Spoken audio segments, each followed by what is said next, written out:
Hi, this is Charlie Richards, and I play Ren in The Dex Legacy. The Dex Legacy is a member of Apollo Plus, a creator-owned platform where every subscriber helps audio drama makers like the Dex Legacy team. Subscribers get to listen ad-free to their favourite drama and fiction shows and gain access to exclusive bonus content. Join Apollo Plus by downloading the Apollo Podcasts app or going to apollopods.com. We'll post a link in our show notes. Now please enjoy this episode of The Dex Legacy. Get the full Dex Legacy Season 2 box set ad-free and in high-quality audio now by going to thedexlegacy.com or following the link in the show notes of this podcast. The Dex Legacy is intended for a mature, adult audience and contains themes that some may find upsetting. A comprehensive list of trigger warnings covering the entire season can be found in the show notes.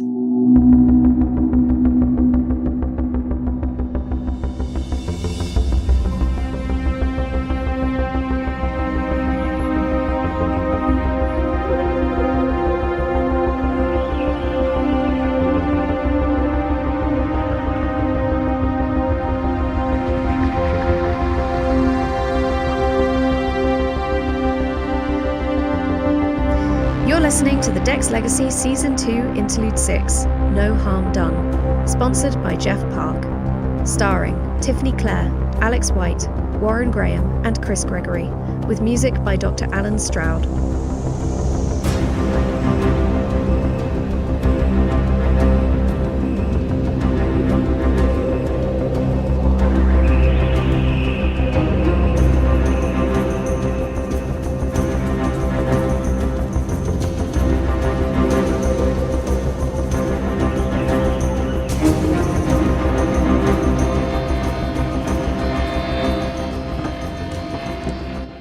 Tristan, are you there?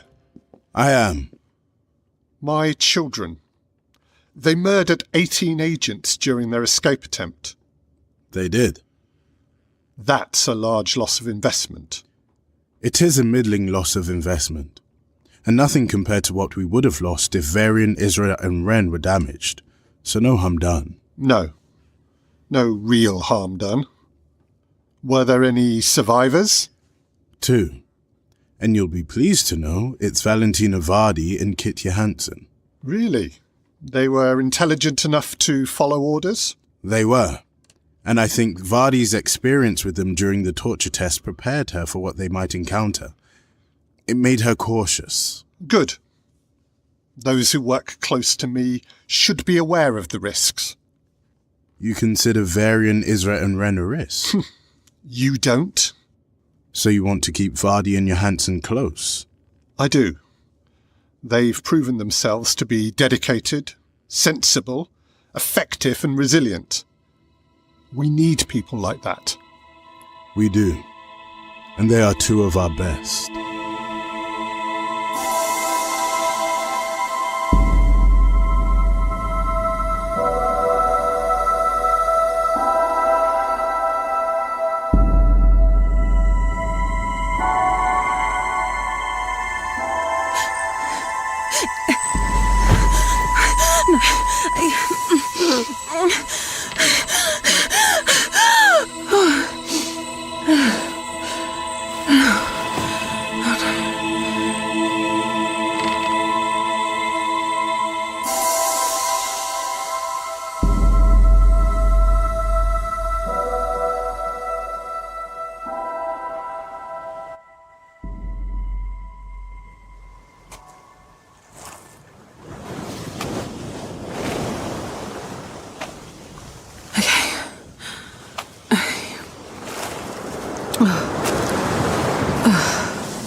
You're at home.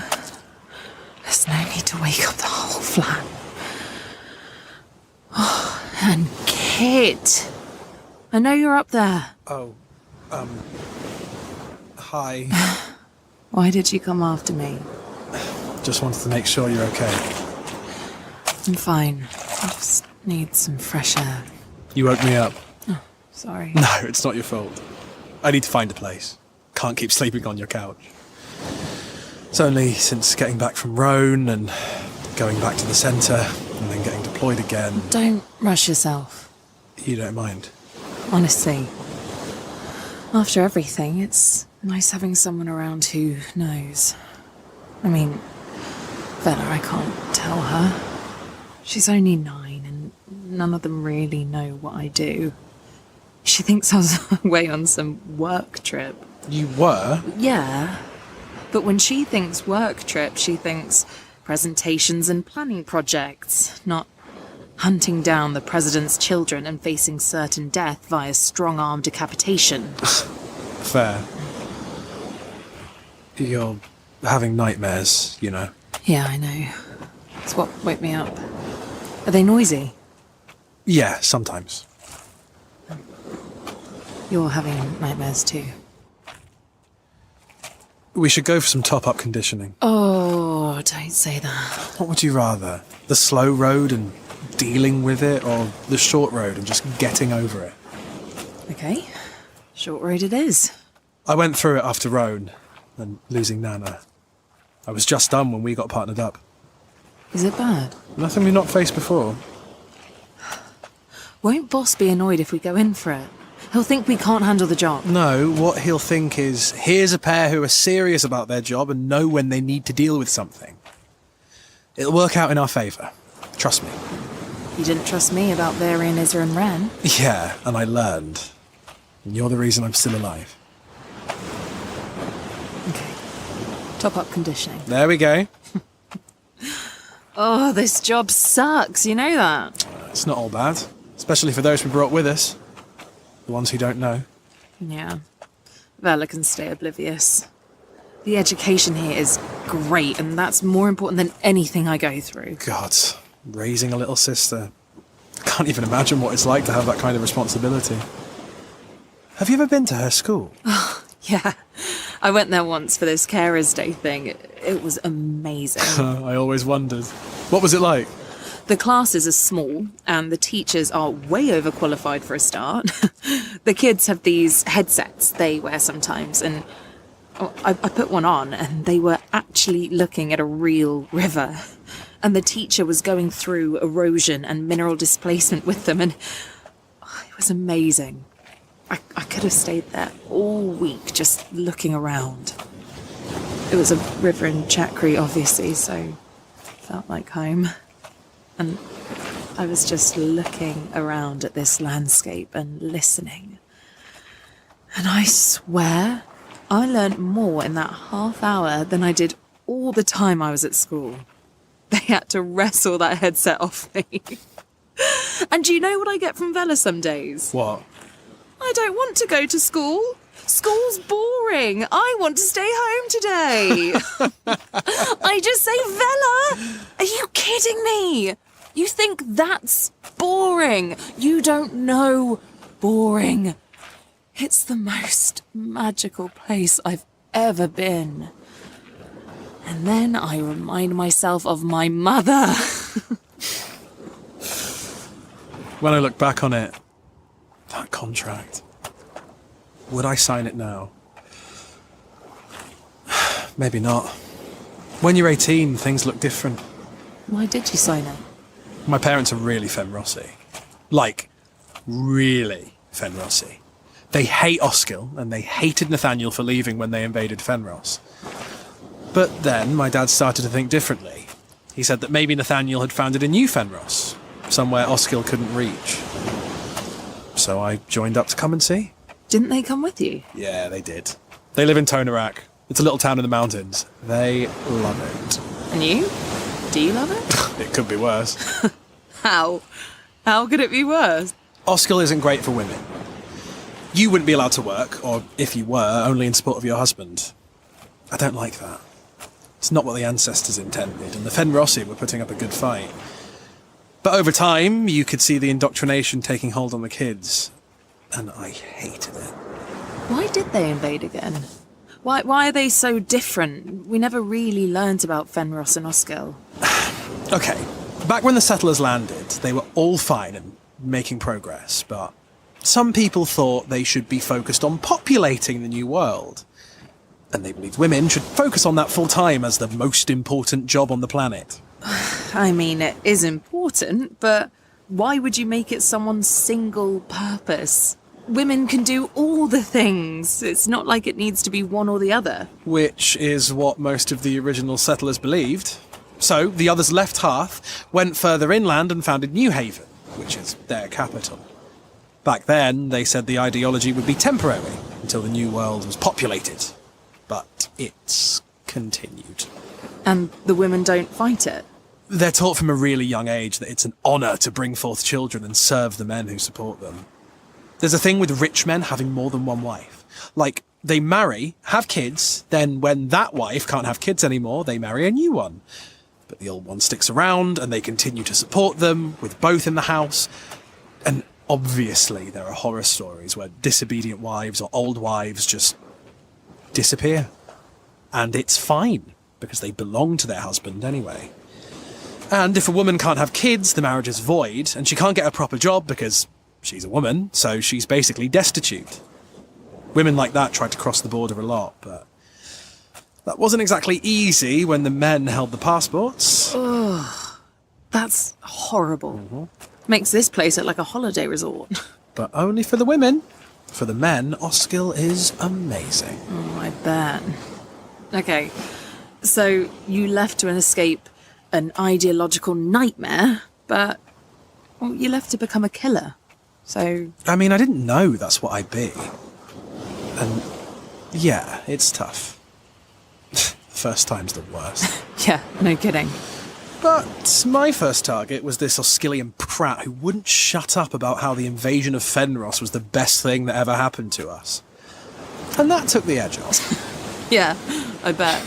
I mean, guys at my school thought I was crazy for leaving.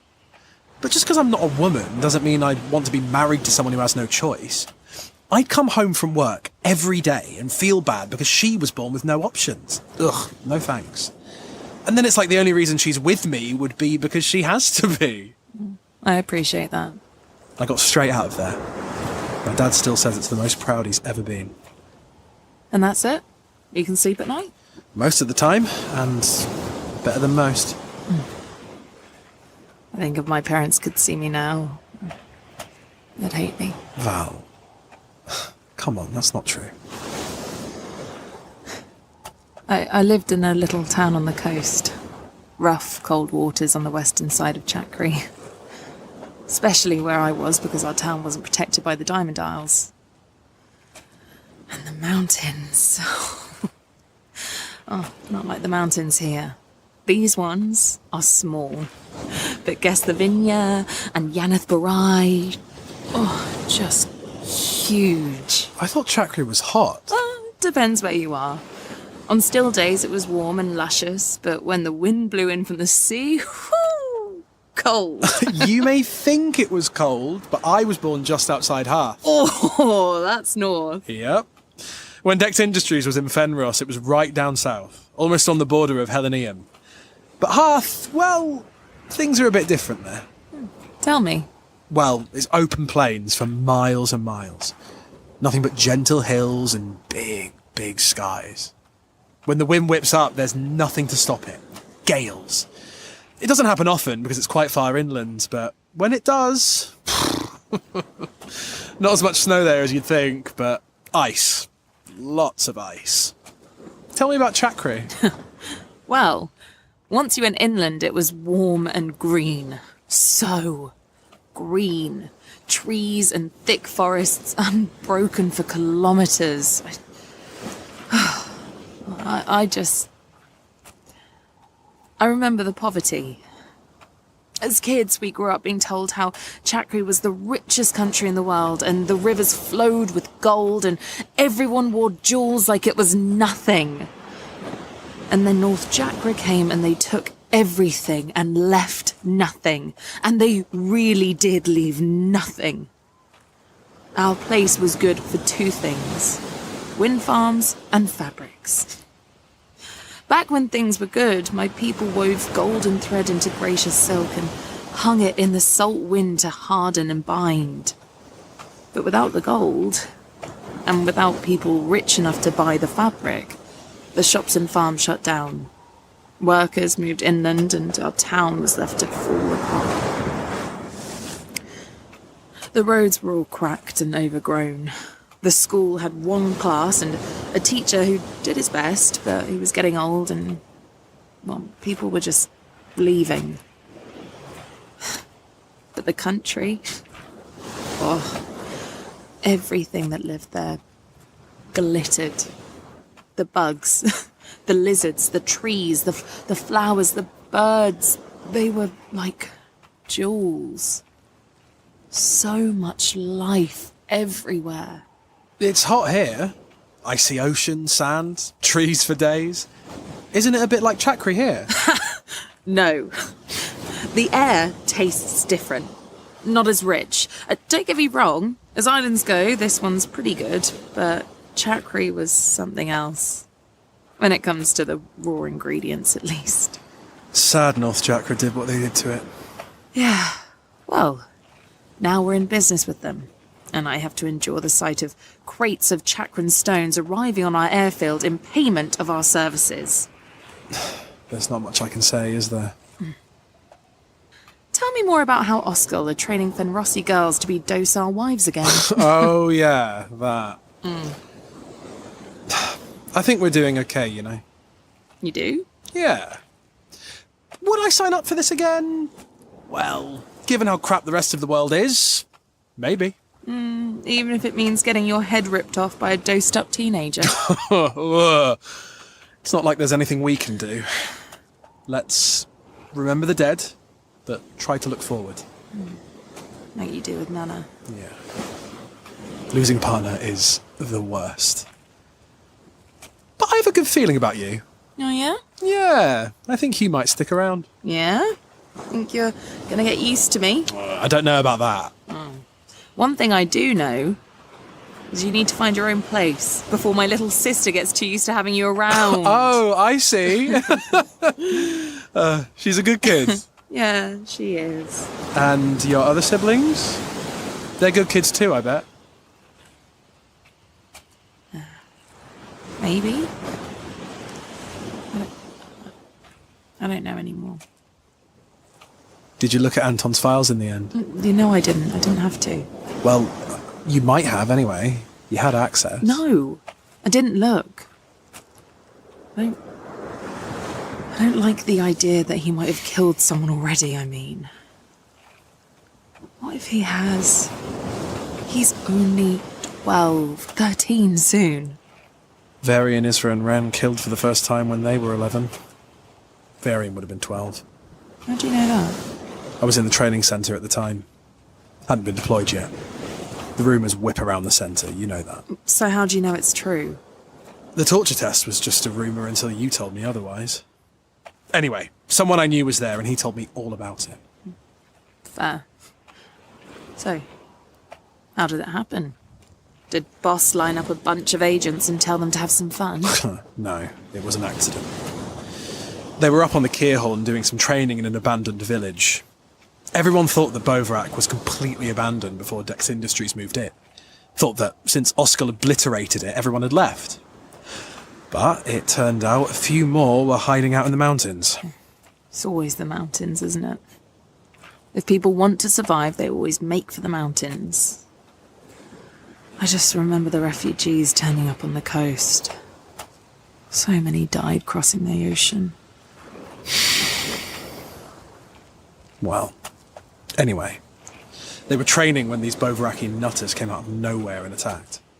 Apparently the kids sort of froze and they were trying to protect them, and then a Bovraki broke through and Varian hit him and that was it. Lights out. And then they all started fighting and it was weird how good they were. They just went into it like they'd been taught. Apparently they were really messed up afterwards. A couple of them cried and Boss gave them a smack to shut them up. The agent I knew said they were chattering non-stop on the way up there, but on the way back, wide-eyed, staring, silent. Weird. Well, they got into it quickly enough after that. Have you never thought that they just might be scared? I mean, they've just been put in charge of the whole Dex military. And they're only 15. That's crazy. How many lives are they responsible for? It's got to be close to 600 now, and growing. Do you remember what you were like at 15? Because I do, and I wouldn't have known what to do with myself. Then they're sent into these war zones and told to kill people.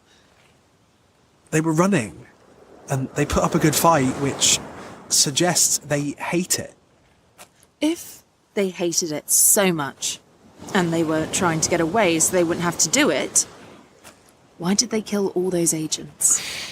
They were free to do what they wanted, and they chose to kill us. I mean, we were chasing them with tranquilizer darts. Exactly! We weren't allowed to kill them. We weren't a real threat, and they knew it, and still. I'm never going to forget Yaz and Perone. I'm never going to forget that battlefield and all the bodies.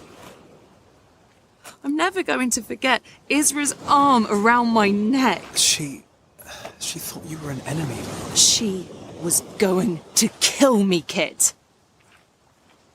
And she's proven how much she'd hold back when it comes to killing agents. So even if she knew, she still would have done it. Maybe. Definitely.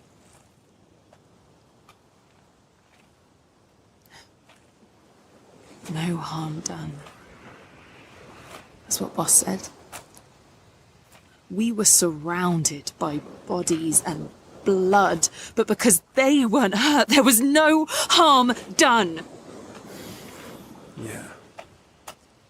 We're expendable. Oh, you can say that again. If we were having this conversation in my flat, we'd be dead this time tomorrow. It's obviously bugged. Would I sign up to be this disposable again? Our lives are worthless to Dex Industries. We are nothing. We're more than nothing. We survived. We got those kids back here before they could do more damage. We, you and me, are not nothing. You saved our president's life, Val, and you almost died doing it. I've never known a more dedicated or skilled agent in my life, and I've known a few. Just a few. But enough to know that you're great at what you do. And that is far from nothing.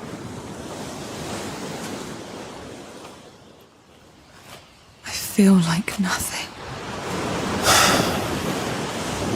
The way I see it, we're on our way to being a solid investment. And that's the best we can hope for. Yeah. Maybe. Let's just get that top-up conditioning and stay alive. Deal. I like being alive.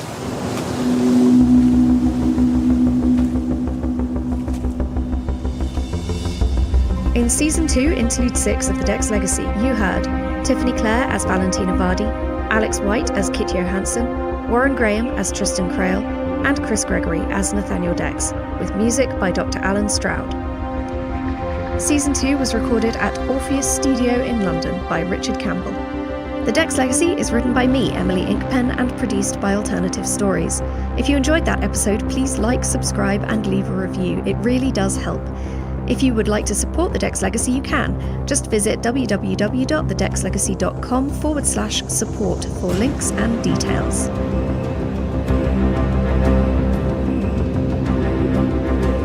If you can't wait to know what happens next in Season 2 of The Dex Legacy, you don't have to. You can buy the entire Season 2 box set in higher quality audio than you'll hear in our podcast feed and without ads by going to our website, thedexlegacy.com, and selecting support. There's also a link in our show notes that will take you straight there. Also at thedexlegacy.com, you'll find our Season 1 script and commentary book. All the scripts for Season 1 with commentary from our writer Emily Inkpen, so you can read along and get insight into the making of the show.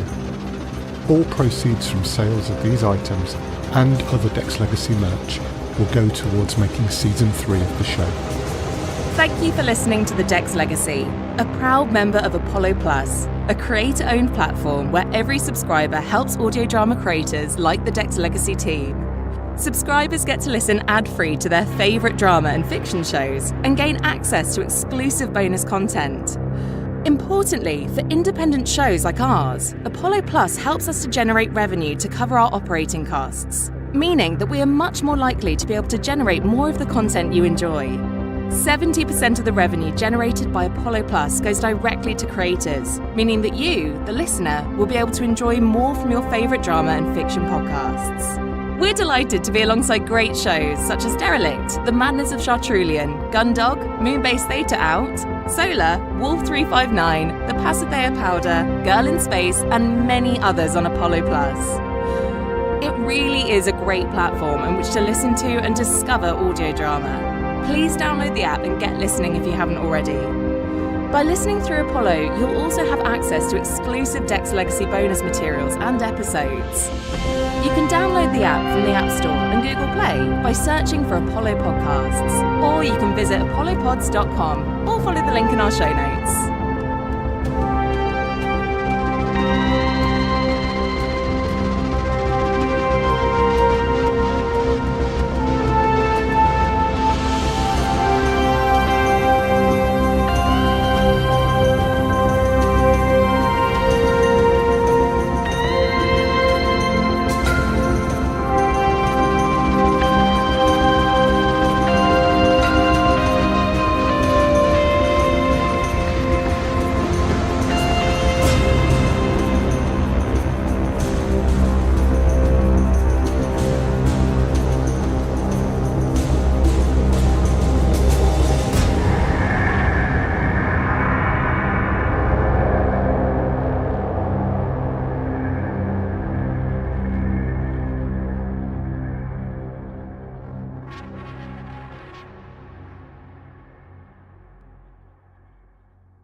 Landing gear retracted.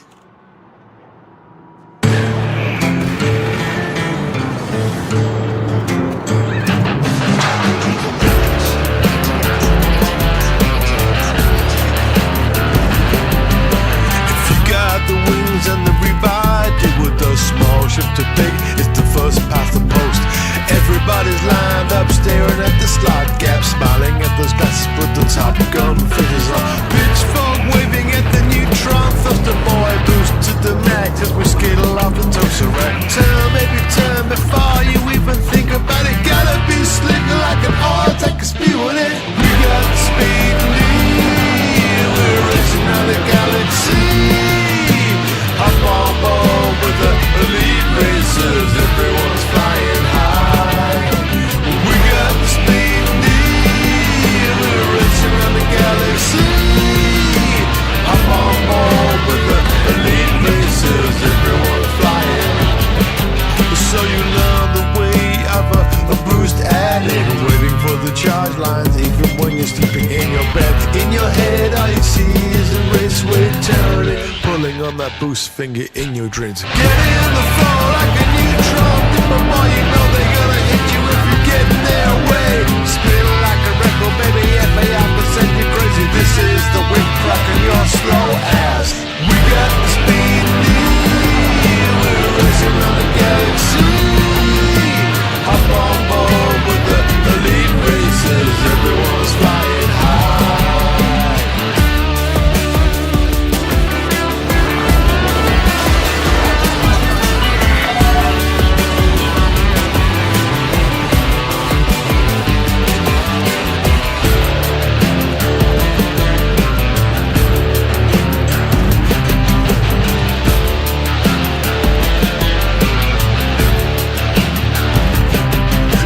Jump in the game that's a sandy ring raceway.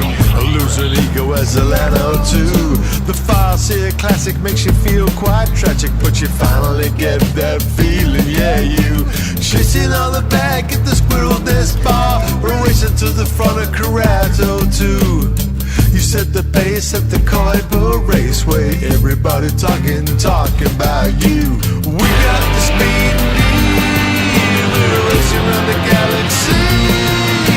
I'm on board with the elite racers, everyone's flying high. We got the speed need, we're racing around the galaxy.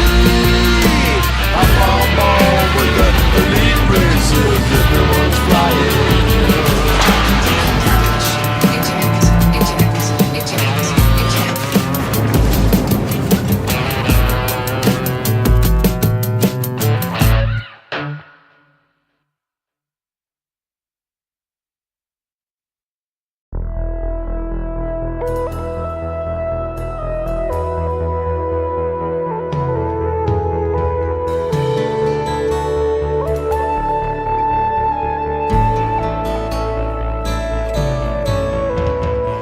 yellow stars turn peacefully.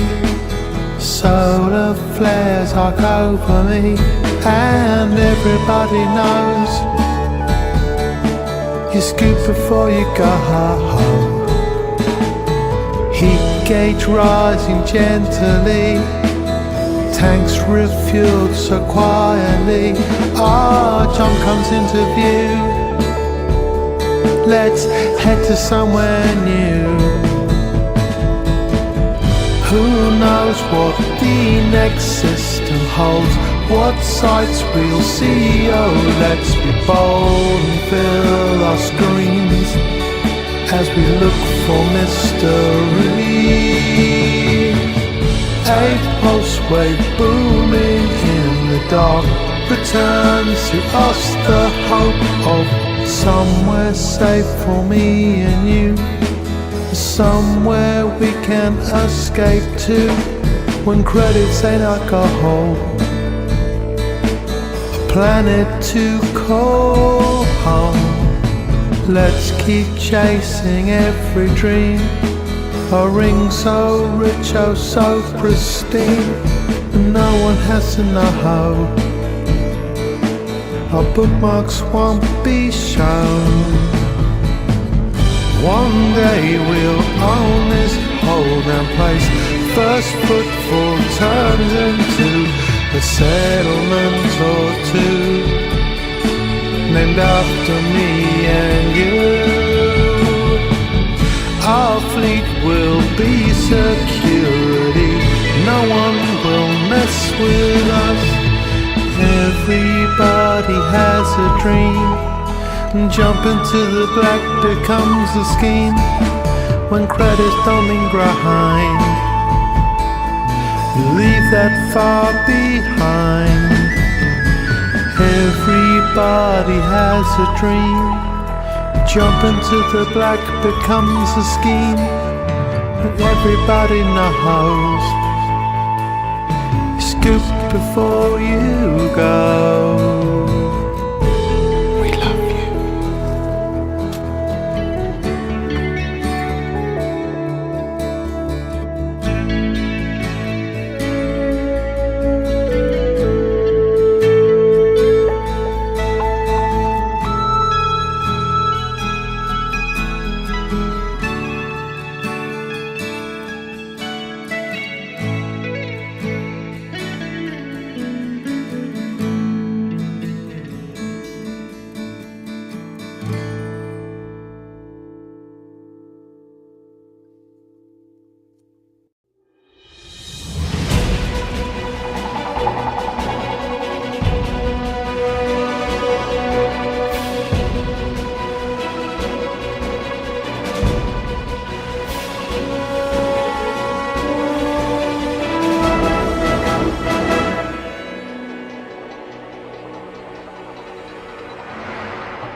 Hello and welcome to Lave Radio. Greetings and welcome to Lave Radio. Greetings, Commanders. Greetings, Commanders. The show that talks about the universe of Elite and the development of the computer game Elite 4, known as Elite Dangerous, and the fantastic community that surrounds it. Broadcast from Orange Sidewinder and hosted by a vending machine technician. A place of nonsense and innuendo for forum dads. A self-contained podcast 2 hours long. Transmitting to every corner of the galaxy. It's even louder than me. The hottest show this side of Dizzo. The name of the place. Lave Radio. Lave Radio. Lave Radio. Lave Radio. Lave Radio.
Greetings, Commanders, and welcome to episode 481 of Lave Radio, the show about the universe of Elite and the fantastic community that surrounds it. I'm your host, Commander Psychic, also known as Claire, and joining me in the Orange Sidewinder bar for this episode are, well, not Colin, clearly, by my Dorset tones. No Colin this week. Hopefully we'll see him again very soon. We have our head of health and safety, Commander Ada Weiss, otherwise known as Ben Moss Woodward. Hello. Hello, I'm just scrobbling away at Thargoids again. Fantastic. We have our SRV Banksy, Alec Turner. Hello. And we have our Chris Mockford. Hello. Oh no, started early. Great. Excellent. Cool. Excellent. Good stuff. If you wish, you can join us live. We're hanging out in game. Well, Chris Mock 4 is hanging out in game in open at the bar in Lave in our normal spot. Ben's tickling Thargoids or whatever, right? I'm tickling Tyrannus at the moment. I want to go get some of his goodies. Oh, right. Okay. You're tickling Tyrannus. Faffing around in a fart cloud. Cool. Yeah. Good stuff. Same as always, really. Cool. If you can't get in game, you can also join the Twitch chat channel, which you can access through laveradio.com/live and clicking on live chat, or via twitch.tv/laveradio. Hi everyone. How have you been this week? Let's start with Alec. Hello. Hello. Hello. What have I been doing? I don't know. I guess I'm circling closer and closer to the plug hole of committing to buying a new PC. I've been talking about this for a very long time now. My CPU issues. I mean, my messing around with CPU affinity to put everything but Elite on one core and Elite on all the other cores, it sort of works, but it's all a bit jittery. What's really disturbing is ED Copilot, which talks to you a lot, has developed an actual stutter. Now, I feel really sorry for it. It keeps telling me things about my jump drive. Oh, no. Which is not good. So I think a new PC is definitely in order. Otherwise, what have I been doing? I've been doing all sorts of things. I feel like I've spent most of the week outfitting my chieftain back and forth because it's quite sort of module and power shy, needy, short, whatever the word is. So if I want to do attacking a core, I need to outfit it differently from if I want to go and do some salvaging or rescuing or I don't know. So, or even just landing on planets if I want an SRV. So every single damn time I want to do a different bit of Titan content, I have to go and dash off to a mega ship and change its loadout. And then it turns out I keep going to different mega ships because I forget which one I went to. So almost every module I want is 20 minutes transfer time away. So I keep buying new ones.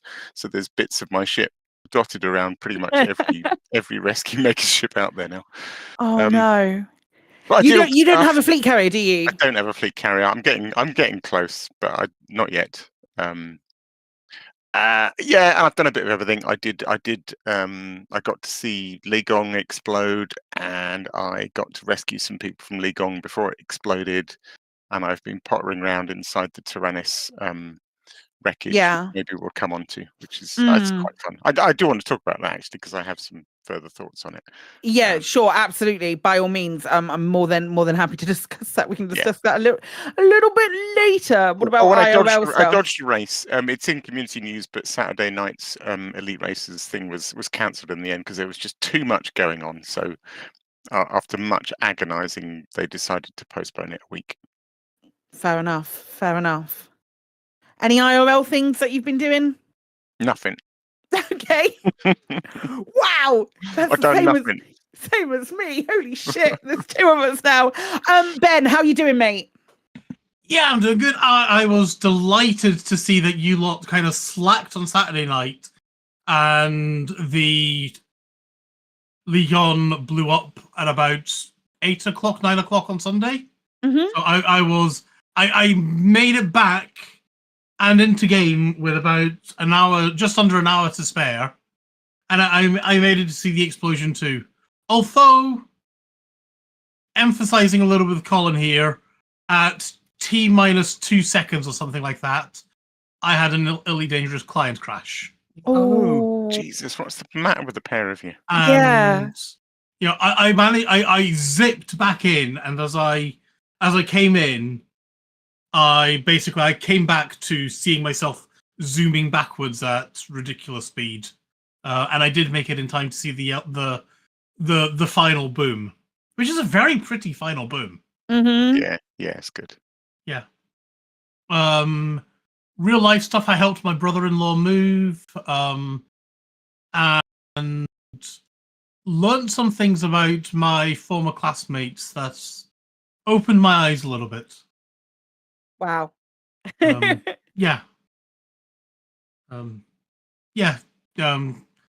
Just learn some things. I was like, oh my god. And so that happened. But yeah, lots of reminiscing, talking to people. And yeah, that sounds. Oh, I also so I'm assuming everyone here has heard of Prison Architect. Yeah. And the guys behind that are doing a spaceship game, Mm-hmm. which they freely admit they also share a love for Elite. Yep. So they're doing a spaceship game by the name of The Last Starship, whereby you are basically building. It's a build your own and fly your own 2D spaceship. It's like Prison Architect, but in space, from what I've seen. Basically, yeah. So that's going at 40% off at the moment. So I was like, you know what? Fuck it. I love Prison Architect. I love RimWorld. I like space games. I'm going to do this thing. And yeah, I was hooning around in that last night. And of course, it's got a Steam Workshop in it. So the number one ship in that looks like the Millennium Falcon. Of course it does. Of course it does. So I went off and downloaded that and then went off and upgraded it and tinkered with it. And it's not the ultimate machine because I've only been playing it for a few hours, but it's fun. Fair enough.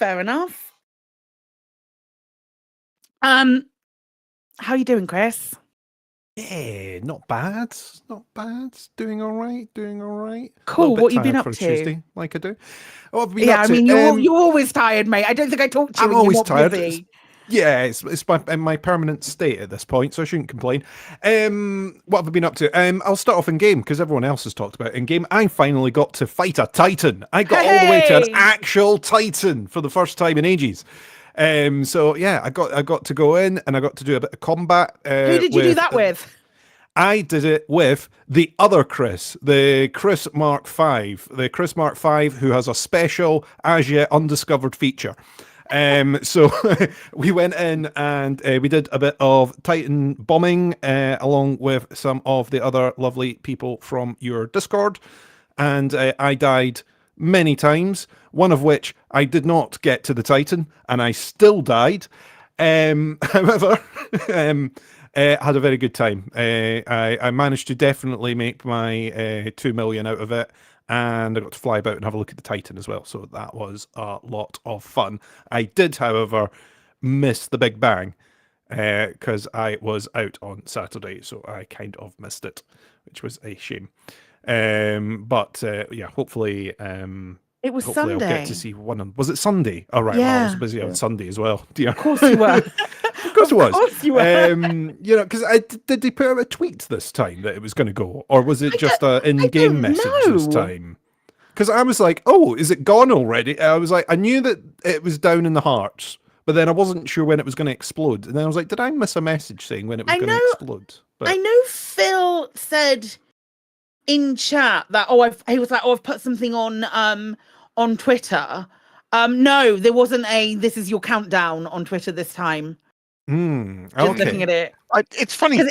There seemed like there was a lot of confusion about when it was going to, when the explosion was going to be. I don't know. I don't know why. I suppose I'm just keeping an eye on things. So I was very aware of, from timed messages, looking at the time of messages in things like Discord, exactly when it, got killed. When the last heart went, because a lot of Discords were going, "It's gone." And I suppose I just noted the time and thought, right, 24 hours, it'll be just after 9 o'clock then. And it was. I mean, it was. So I think we logged on at about 6, or I got Chris to log on at about 6 to double check that our timing was right with it, because we did a whole day of paranoia, and then we were like, should we just log on and check and make sure that that's the thing? And it was counting down like one would expect. So yeah, I think the if you click on the Thargoid war map in the galaxy map and then the Titan, I think until it's 3 hours or less, it just tells you number of hours. So it says something like, in 6 hours time, and then once it gets down to 3, I think it starts telling minutes. Yeah, it does. And then when you get to 10 minutes left to go and you're in the proximity of the Titan, it just shows it constantly in the top right corner on that panel. Notice that. Yeah.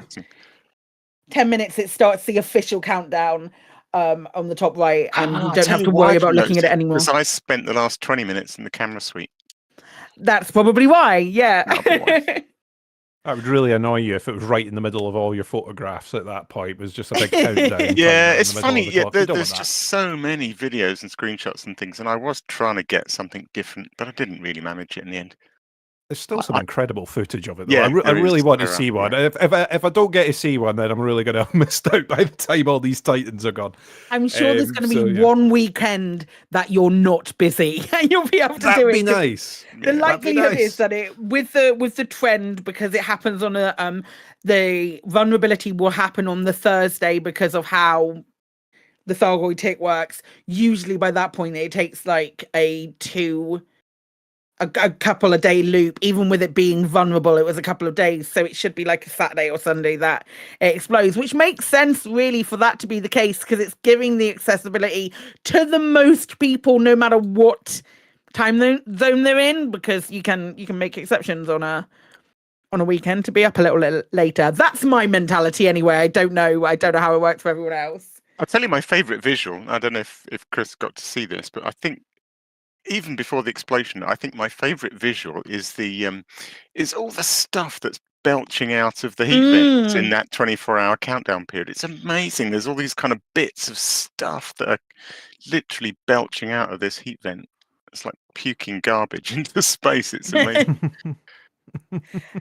As it gets closer down to the countdown, and I'm very aware that I do want to find out what you did IRL, Chris, as well. But as it gets closer down to the countdown, it seems like, and I don't know if this is just like me imagining that this is the case, but it just seems like more and more things just try and leave. It feels like the activity gets a bit quicker, and I see more interceptors leaving, more scouts leaving. Like, this is it, people. Yeah. It's the really last funny. things are going. And maybe that's my mentality in seeing it, or whether it's an actual thing. It's really funny, the stuff leaving.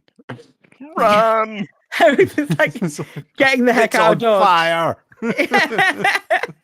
What have you been up to, IRL, Chris? Not a lot of exciting stuff, IRL. I didn't have my regular program this weekend. We were doing No, you didn't. lots We were of angry about it. Yes. We were doing lots of technical nonsense this weekend. We have our little cabinet that keeps everything running had to be moved. So it meant rerunning all the cables and all the wires and cutting off the internet and cutting off the different feeds from the studio. It was just a mess. So it meant that there was going to be tons of disruption. So I was like, do you know what? It's probably good if I just crack on with it rather than someone else getting on with it and me getting cut off every 5 minutes. So yeah, we ended up doing that. We managed to move the entire thing in about a 2-hour window, so about an hour 45. Nice. So So yeah, literally directly over the length of your show then. Pretty much. Shit. It meant that all the normal programs and stuff went out, and there was a little bit of impact, but it wasn't too bad. So yeah, not very exciting. But that's what I've kind of been up to this week. I've not had a ton of exciting things, unfortunately. Cool. How about you? I mean, what have you been up to? What have I been up? What haven't I been up to? I've not been up to a lot, actually. We've been not. I'm playing a fair amount of Elite because there's shit going on and I'm interested. So I've been playing a little bit in Elite. I'm sure, as everyone would quite likely say, they're very glad to see me back in Elite, unless you're not. But I've really just been doing a lot of Thargoid stuff, be it rescues or anything that comes up in any group's orders. And I'm like, oh, I quite fancy a bit of that.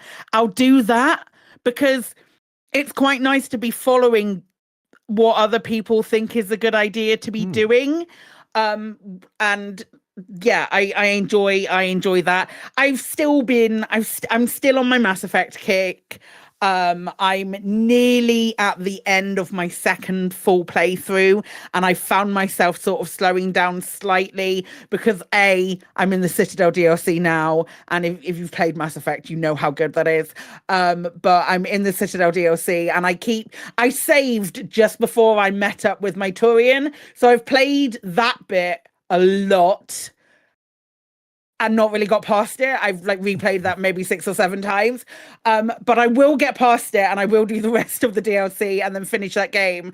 And then I have a notepad that's sat next to my PC that is writing down the perfect order. And that's gonna be the thing that's gonna be great. I also played, there is a game that is BAFTA nominated.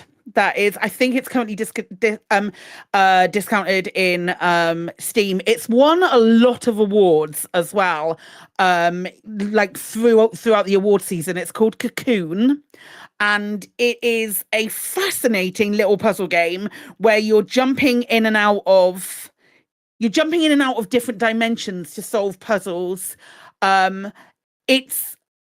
It's fascinating and genuinely fantastic. Some of the, I think I uttered the words perfect game design at one point while I was playing it, which, I don't take lightly, but it's just on the edge of, when you're working on a puzzle or you're working on something and you get to the end of it and you're like, or you find a solution and you're like, oh, this has made me feel a little bit clever. It's that. It's that kind of game. I really, really enjoyed it. Nice. Sorry, what was it called again? Cocoon. Okay. It's difficult to extrapolate a story from it, but it's still really cool. The visuals are cool. Everything is just good.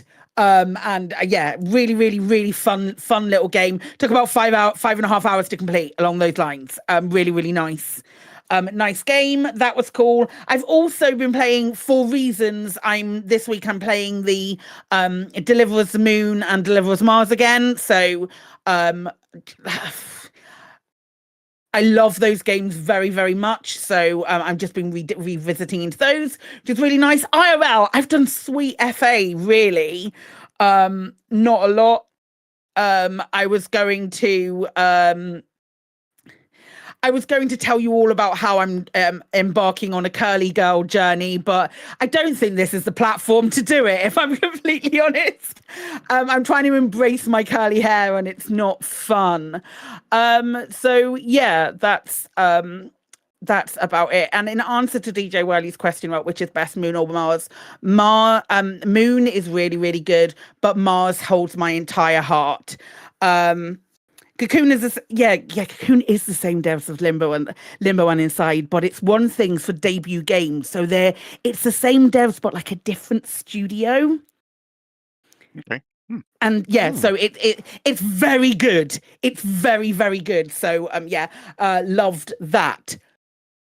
So I think if we're there now, we're on to the development news.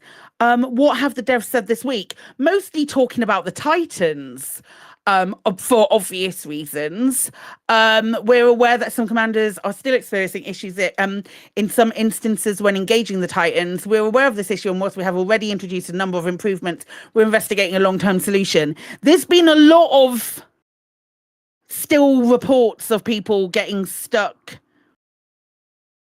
with the things exposed. I haven't really seen it myself, but I haven't been in big groups, I suppose. I don't know if we mentioned this on last week's show, but I think the AXI kind of more or less spotted that one thing that would trigger it was having loads of people doing the torpedo bit on top. I saw you say that, but we were doing that on stream and like a little while ago, like last Thursday, and there were times when towards the end of that stream we were shooting nanite torpedoes into the same hole and it still wasn't doing it. It still was doing it fine. So what got me was they were sort of, I don't know if this was Meccan or just coming from the AXI generally, but they were sort of recommending just having one person do torpedoes. And I was thinking that's a big ask because it's quite hard to get all 8. So there's no pressure, mate. But if you could get all 8, that'd be lovely. And we're all down here waiting to shoot. You're just wanting it as a time trial, aren't you, Alec? That's what you're wanting, isn't it? Didn't you say last week that Skur had managed it though to get all 8? Yeah, in a fast Mamba, he's done all 8. I mean, I assume he's far from the first. I assume all 8 is doable if you're fast. Yeah, my best is 6. Yeah, my chief will only do 6. I can't do more than 6. I'm pretty consistent with 5, but I mean, if you've got two of you can do 8 without a problem. Easy. Even if that means you've not like measured it correctly, and then there's one miles back which still hasn't been done, you can still get to it. But I think if you put 2 people, maybe put 2 people on it, but then at the same time, if it breaks, just reset the instance. Yeah, I always find it really funny, like in because I sometimes just go in and open, and I'm not particularly with anybody. So, and because everyone's like running cold, often you don't even know the people are there until they're right on top of you. And I always find it really funny because you line up to do your sort of heat vent run, and then they open and you start torpedoing, and then the one you're going towards sort of turns blue as you're halfway there, and it's like, shit. Yeah, I think that's really funny. When we were getting to Leigone on Sunday, because that was on Katie streamed it, and there were quite a few of us there. And there were a number of times when Chris was sat opposite me going, I think somehow we've de-instanced. And I'm like, nope, I'm just really cold and you can't see me. Yeah. And I couldn't. He was like, well, I can see Kremen, but I can't see you. And I was like, well, I can see Kremen because I'm in his group. So if you can see Kremen, we're still in the same instance. But because everyone is so cold, trying desperately not to be the worst, then it's it's difficult to find them. So you can be in like a big group. You know people are there, but you can't see them. I don't know weird.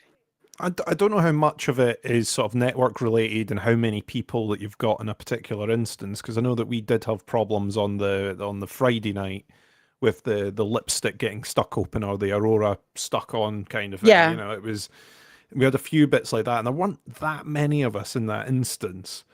But it's one of those, I don't know if it's that there's so many people attacking the Titan at the same time across all these different things that it's trying to do all the compute in the background for what the state of the Titan's supposed to be, that it's all getting a bit tied up in knots. I'm not too sure.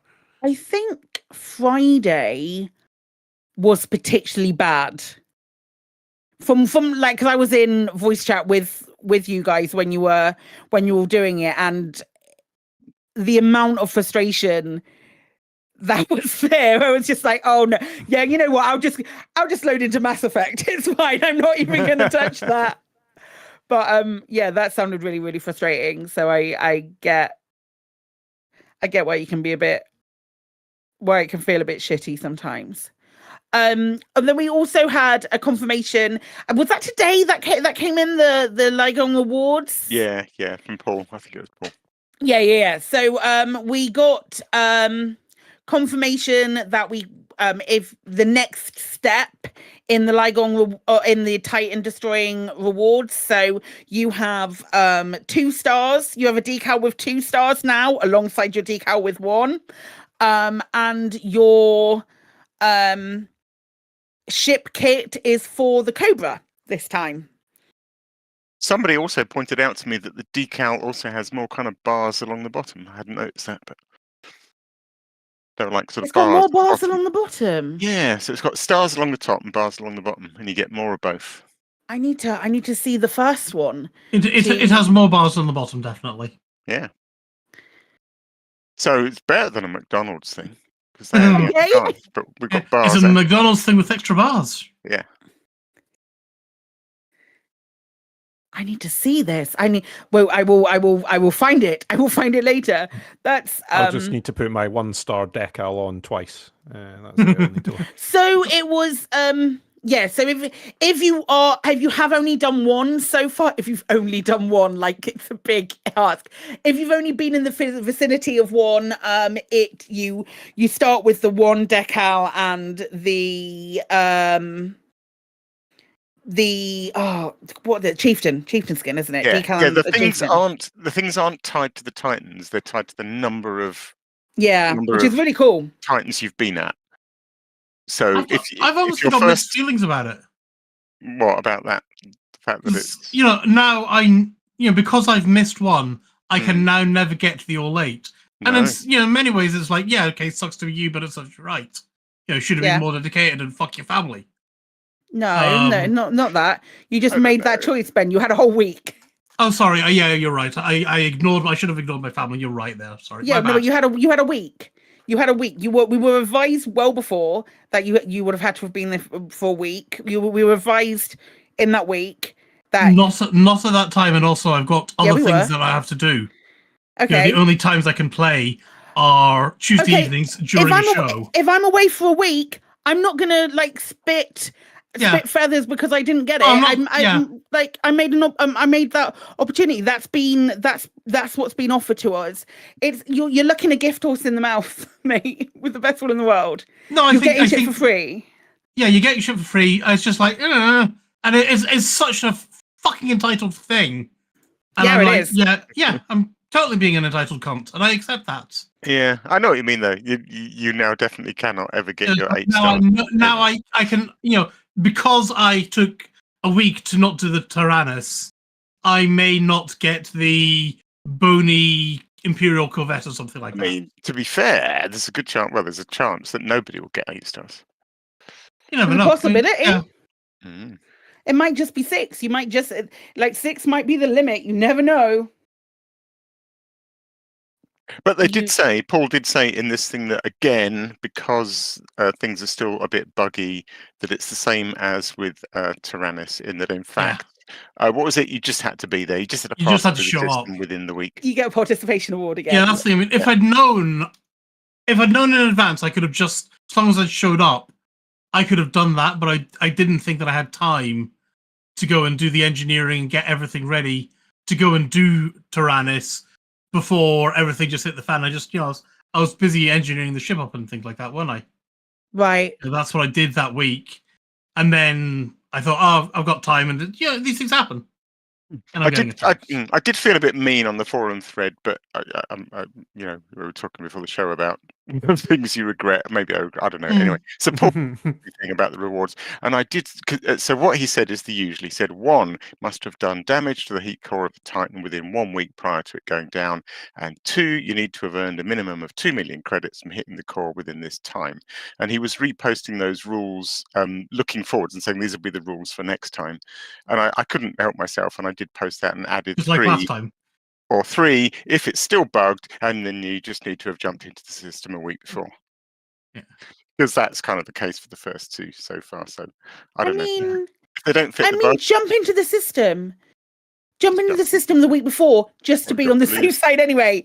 Yeah, exactly. Just in case, if you didn't get it. You might get it.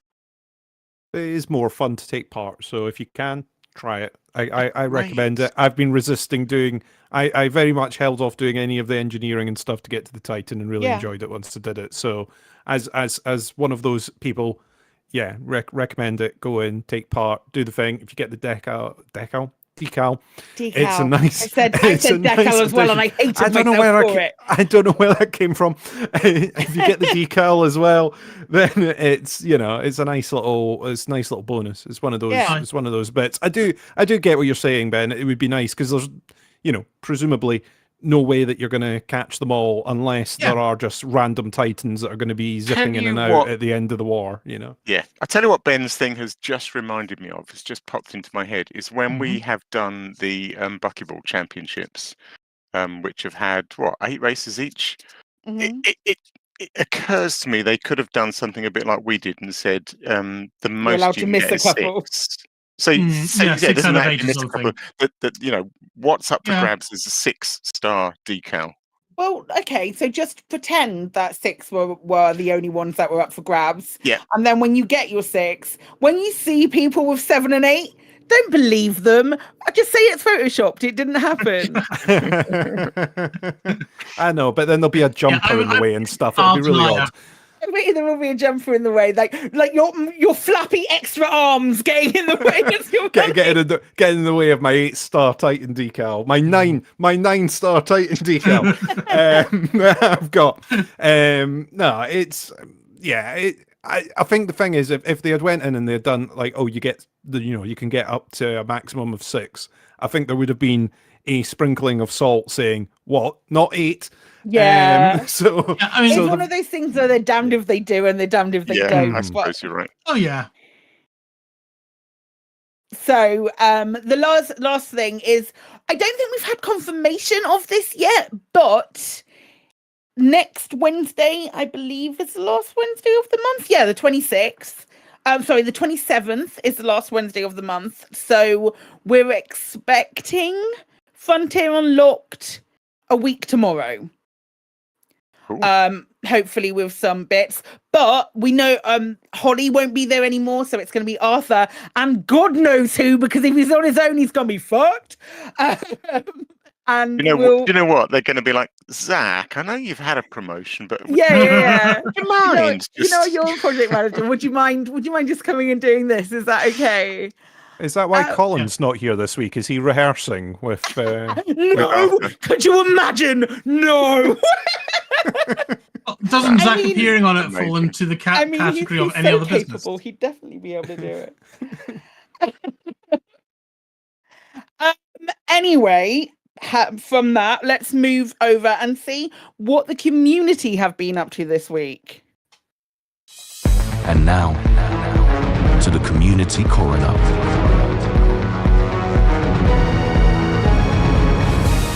It's a dead game, innit, mate? Yes, it is, Claire. It is a dead game. Well said. Alec, what's in the community news? Right. Deedless Spike is back. He is the chap on the forum who came up with the awesome crayon drawing telling everyone how to do Titans. And he had a special request on Titan evasion, so dodging interdictions. So he's come up with another superb crayon drawing telling us all how to evade interdictions. I'm not going to even bother to try and describe it. It's very funny. I adore these. They're wonderful. For show notes, because it's all in because I do a lot of writing in Google Docs as well. I use a Chrome add-on that puts everything into dark mode, and it's not actually dark mode because all it does is it inverts colors along the way. And the way that I see this is it looks like it's been drawn on a chalkboard, and it makes it even better. Oh, interesting. I'm gonna have to go and try that now. I'll just send it you. It's really funny. Right, and then next up in Community Muse, I seem to have accidentally started a craze that is now sweeping the galaxy. So I just happened. It was really quite random, but I happened to know. I'm guessing a lot of people do this, but I have a folder which I've set my Windows 10 desktop backgrounds to be, and it just randomly picks pictures from that folder. And they're all Elite Dangerous screenshots, of course. None of my family or anything like that. Anyway, it turned out it had literally 100 screenshots in it, and I thought, okay, I'll put those into a little slideshow video. So I made a video of the 100 screenshots that were in my Windows desktop folder. And it's rather caught on, and everyone is making a 100 screenshots Elite Dangerous video, and they're all bloody fantastic. I won't bother to describe them all. They'll all be in the show notes. We have 100 screenshot videos from me, the Burpit, Alexa, John Thomason, Tokoso, Andon Bellium, Commander Exorcist, Marina Oatmeal, Bowl of Petunias, Commander Simon. Yeah, so far. Yeah. I don't think I've even done 100 screenshots. I'm really bad at taking screenshots in this game. It's terrible. I had a look. Actually, I was curious, and I actually have just over 7,000. That's wild. I definitely don't. Too much, isn't it? I definitely don't. I mean, it's a very beautiful, pretty game, but I don't know. I think I've probably got. I think it's probably like maybe half that. Jude saying in chat that she's drawn 500 pictures and I've not even taken screenshots. I think I've probably got like 50. Jude wins. A drawing's definitely worth a good 100, so I'm putting Jude on 50,000 for that. Maybe Jude should. Oh, Jude could act. Oh my God, Jude could actually do a 100 screenshots video of her drawings. Do it. That'd be amazing. It would be amazing. It would definitely be amazing. We'll feature it next week in the community corner. Yeah, it's funny when I started this because I did post it on Twitter. I really should have hashtagged it with hashtag 100 screenshots, but I didn't. So there's no easy way to find all these. But apart from Lave Radio show notes, hooray! What else? Oh, we've got a fantastic new video from the High Wake called Patch Day, which is up to the High Wake's usual beautiful comedic standards of talking about Elite Dangerous Patch Day. I won't spoil it, but it's got some nice stuff of Arthur's favourite meme of the Emperor. Good stuff. The next one's interesting. There's actually Homburger highlighted this to me on Facebook, and there's a little post on Facebook saying this is from. Well, the Facebook post just said, I have a gaming channel with my little nephew, and we've made an Elite Dangerous video. Any feedback much appreciated. So this is Commander Odinoji, and it's only a 1.5 minute video called Xenocide GT, the Ultimate Anaconda. It's rather good for a first video. It's got some fantastic sort of cuts of it's like the sort of hero moment of the Anaconda deploying all its hard points and things and going into battle, and then some nice in-game footage of this Anaconda taking down a Gargoyle. So that's good. Yeah, as a first video, it's fantastic. Oh no, that's really cool. Yes, they've done some good. They've done some interesting things with editing. I like that. You know what I'm like. I'm a sucker for good editing. I don't know how much credit to give that because, of course, the tools do it for you. But it's a very cool effect. I wanted to do a quick reminder on the We Are Elite video contest that's being run over in the Elite Events Discord channel. So there's actual money or ARCs prizes up for grabs. I have no idea how many videos have been submitted. I think they're submitted via a Google form. But we'll have a link to the Elite Events Discord, and in there's a hash video contest channel.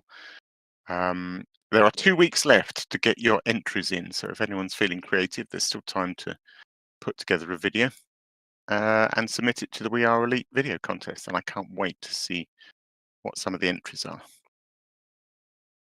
Next, Elite Races. I mentioned that last Saturday's event was cancelled because there was just too darn much going on in the galaxy.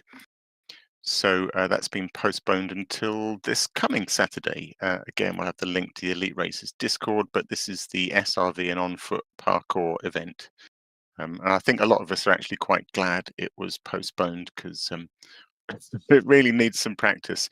There are ways of climbing the tallest towers in a planetary settlement on foot. That is the challenge, but yeah, boy, does that need some practice to find the route. Or routes. I'm assuming there's multiple ways up, but they're not obvious. Oh yes, Project Guardian Lighthouse. This is the project from Canon Science, who are going to light all the Guardian beacons and see what happened. Yes. Well, we're still here. The game is still running, so they didn't destroy the universe. But it's always touch and go with Canon, though, isn't it? You never know. You never know. This could have been the moment. It almost coincided with the destruction of Leigone, which would have been doubly interesting. Anyway, I had a message from Canon. So Larzok, who was one of the guys over there, had this idea for a few years and finally managed to organize 30 individual commanders to locate at each of the Guardian beacons with the aim of activating them all and then scanning the data cores at the same time. Aided by Sovereign Winter in the run-up, they made it happen at 8:29 p.m. on Saturday evening. They are currently compiling the findings of all 30 participants, and I have a quote from Larzok who says, "All 30 known Guardian beacons have now been successfully activated at the same time. There was no crash, there was no boom. The AI swarms did not manifest from a hole in reality, but we do not yet know if this action will have further, more slow to activate effects. Canon wishes to thank everyone who participated in the event and provided coverage on their various live feeds. We will now begin taking reports and compiling whatever data we can find in them, and at the very least we'll have some wonderful images to share." And Canon Science have a website at http://canon.science. Amazing. Love this kind of science. That's my kind of nonsense, that of going, just in case something's been put in to happen, if we just, if we're crazy enough to try and activate all these beacons at once, what happens if? Yeah. It would be good, I mean, it's we kind of all highly suspect that nothing was going to happen, but it would be good if it did. Nothing yet. No? Maybe we've just rung the bell and woken something up. You never know. What's the last thing, Claire? Or I don't know who put this in. Oh, I didn't put it. I didn't put it in, but I know what it is. It is. It's a little. It's a little reference thing that you can get. It pretty much just shows how much health is left on each Titan. It's very clear. If you click on one of them, it shows individually that one. It's a nice stream tool as well. If you're streaming and you have something like and you're doing stuff with the Titan, you can actually just click on one of them and then use it as like a browser source or something to show it off. It's a nice little bit of kit for people who might be interested in streaming. I don't know who added it, but I like it, so I'm cool with it. I'm adding it. I added it, and the reason why it's somebody links it in our Discord, and it's the reason why I was like, oh my god, I need to get in game and make sure about this. Basically, all the Titans are on 99%, apart from Moya, which is 97. Yeah. 99 point something. Most of them. Yeah. The Titan, they're still pretty strong. Not gonna lie. It's a long way to go. It's a long old way to go.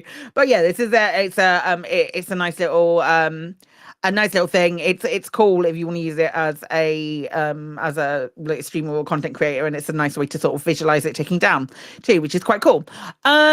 Yeah. So if you have a community event taking place soon and you would like for us to shout about across the airwaves, do please let us know. Tweet us at Lave Radio or email info@laveradio.com. I think at this point it might be quite nice to have a little bit of a break. So we'll run a couple of ads and then we'll come back with the in-game events.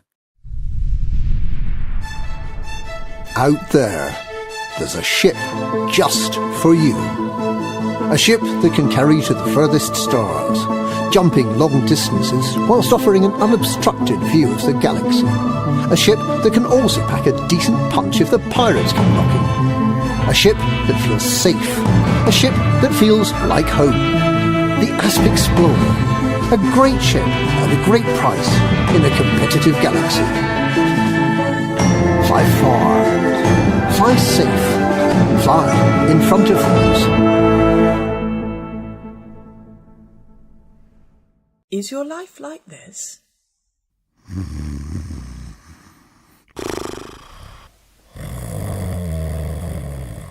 It could be like this.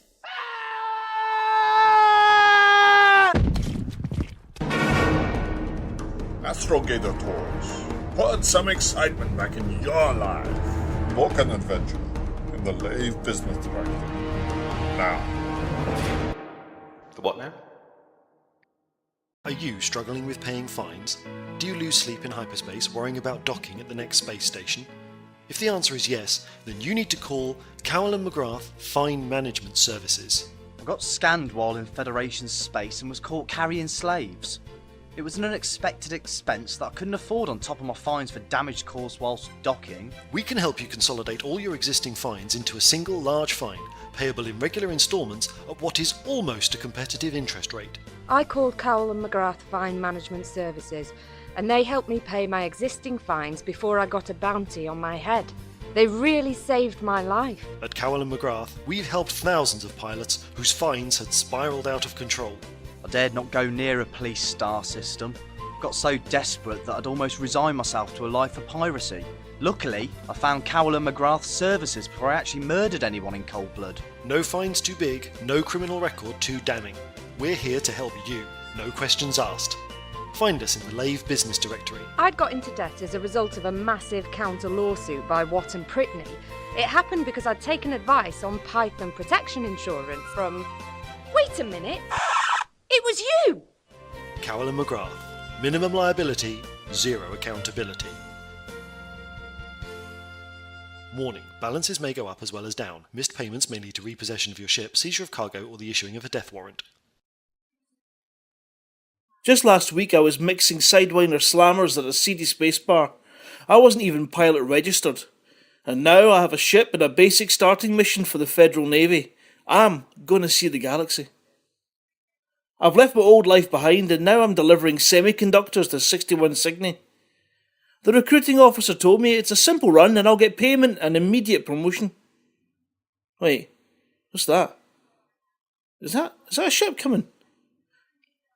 Wait, what's that? Is that a ship incoming? Are they looking for me? What do they...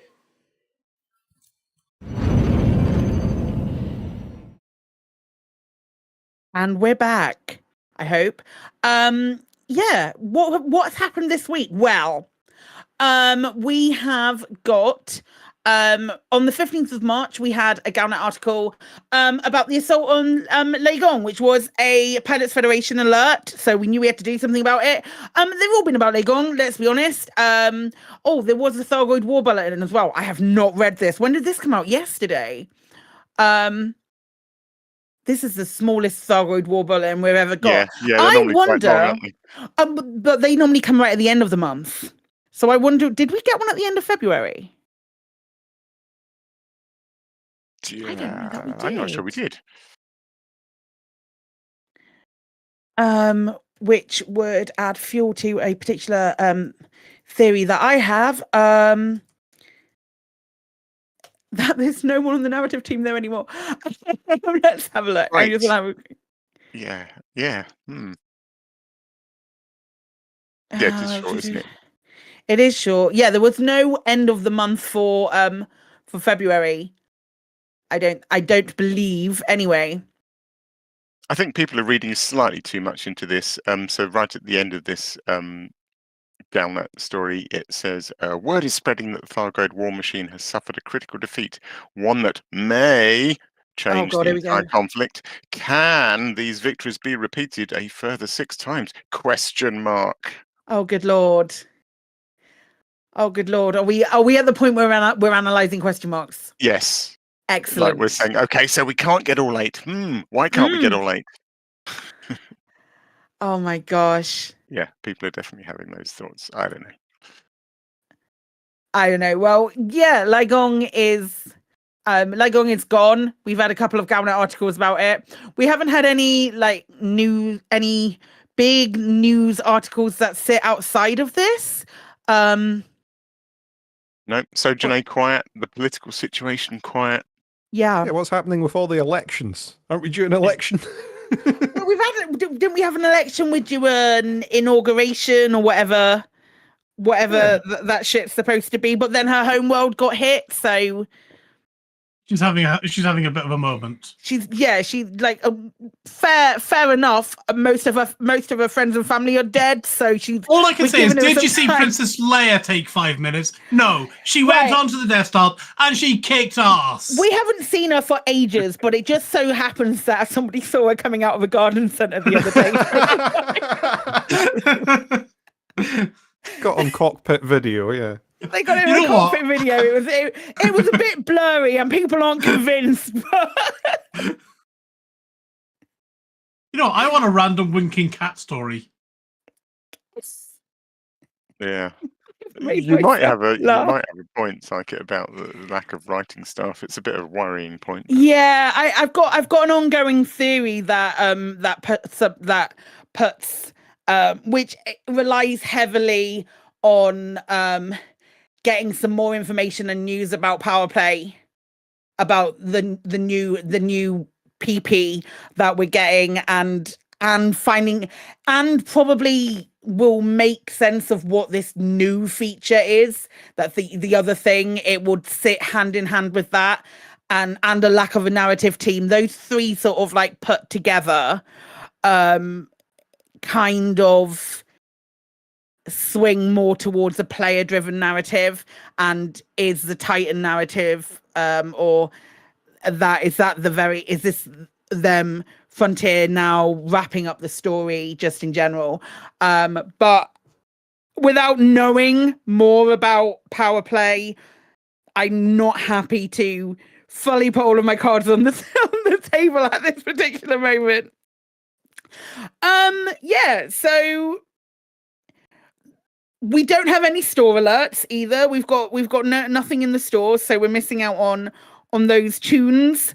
So it's worth just moving on to our main discussion, which I thought we'd just have a nice chat about Titans. Yeah, and see what we think's going on.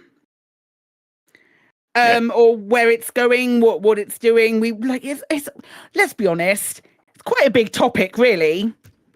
What do you think of the debris fields? Because I know, okay, I wanted to sort of touch on this actually, because I think I was watching one of your streams and you were a bit meh, and I hadn't been to them yet, and I was like, oh, that sounds great. It sounds like all I've ever wanted, blah, blah, blah. Yeah. Because that is what I wanted. What I feared from the debris fields once the caustic cloud around Tyrannus had cleared is that they would just be a standard Frontier Elite Dangerous insert debris field here, and it would just be the usual smattering of small stuff and bits, little bits. Yeah. And what I really wanted was to basically see the Titan cracked in half or into 4 massive bits.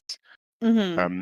And I sort of got that. I mean, reflecting, because I have been back to the Tyrannus debris field again, this is a really petty, minor complaint, because it is awesome. The sound design's great and the atmosphere is great, but I sort of would like the bits to be even bigger. They don't really add up to 1 Titan. I mean, they're big. There's some big chunks in there, but it's the Titans are huge, and I would love to have seen like 6, the Titan broken into, say, 6. But one thing that struck me is the entire asteroid field's gone. I mean, of course, there was a fucking great supernova that went off in the middle of it, so no great surprise, I suppose. But what do you think? Because I don't know, it's great, and I hoovered some stuff up, but nah. Well, Ben's in there right now. What do you think, Ben? I love it, and I'm not sure I agree with Alec that it feels like there's not enough here. Maybe I'm wrong. Maybe I'm wrong. There's a shitload of debris, and there's some very, very chunky debris. But if you think how big the Titan was, I mean, it was a landscape that you could fly over. This should, I don't know. Oh, okay. Okay, I'll ignore that, and there was a great big piece that I just flew over a minute ago, if I can find it again. While you're flying around, here's a quick tip in case people had forgotten all about this. I confess I had. So I have never, I don't think I've ever actually killed an interceptor of any form by myself. I wasn't really into Thargoid combat. Yeah. So there's a thing, when you kill an interceptor, you get a Thargoid heart. And if you take a Thargoid heart and a bunch of meta alloys to a human tech broker, you can get yourself a Thargoid bobblehead. Ooh. And I had completely forgotten about that. And there are Thargoid hearts floating around inside this debris field. Okay, I have two Thargoid hearts and a couple and 5 meta alloys at the moment. You do need to have the corrosion-resistant cargo racks to hold them. Did you say that? I wasn't. I didn't say that, but you're right. Yes, you do. And I have made that mistake often. What things in there are corrosive? Because I did deliberately shut almost some corrosive everything. ones on. Okay, because I'm not getting corrosive damage, but I might not have enough corrosive stuff in my hold. Maybe. What are you picking up?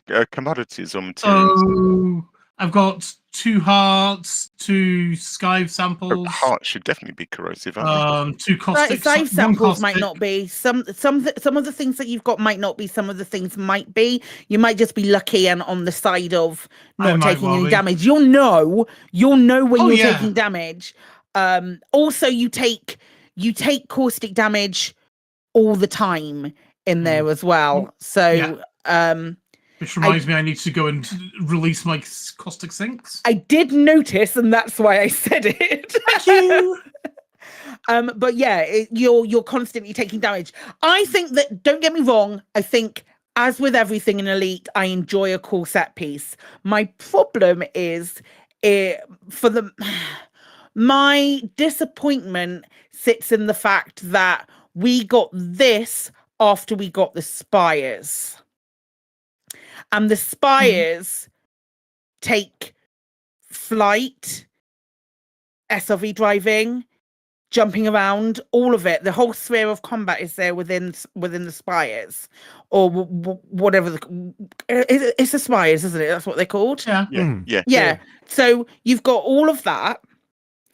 You've had all of that, and I don't know. My little heart was expecting something more, which I guess is ridiculous when you consider the fact that it's an exploded thing in space, and you fly around exploded things in space. We have history. We have the knowledge of burning generation ships. We have the knowledge of like burning the ghost ship and all of that kind of stuff. All of it, you fly around in space. You don't dock and walk around, or you don't EVA to it or anything along those lines. I don't know, but part of me was wanting somewhere that you were pinpointing as landable, and you could then get out and walk around, or there was some extra added on foot moment. I suppose it would have been cool. Is it is it at the end of Half-Life when you get teleported to the alien realm and you're literally on these kind of floating islands? Is that Half-Life?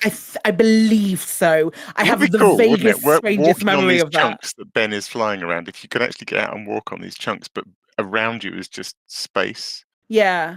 And be careful not to fall off the edge. That would be kind of amazing. Yeah, I don't know. I was just so hopeful for something along those lines that anything was going to be disappointing. Do you know what I mean? Yeah. It's the epilogue, isn't it? I mean, it's the big explosion, and this is just a quiet little what's left over at the end of it, I suppose. And we're not far off being at the point where it's like, okay, well, we're not going to have all of the Spires are going to be dormant, so we won't have that as well anymore. Do you know what I mean? So it's real brave that these things are only temporary. Can we get into theories? Yeah. Yeah, I know we kind of touched on this earlier, but yeah, I really would not be surprised if for the 7th one, say, it goes off and says, you're taking down the hearts, but then instead of it being the yellow, oh my god, everything's going to explode, it goes off and it's slightly different, and it doesn't explode, it escapes back into being a Stargoid running back to Col 70.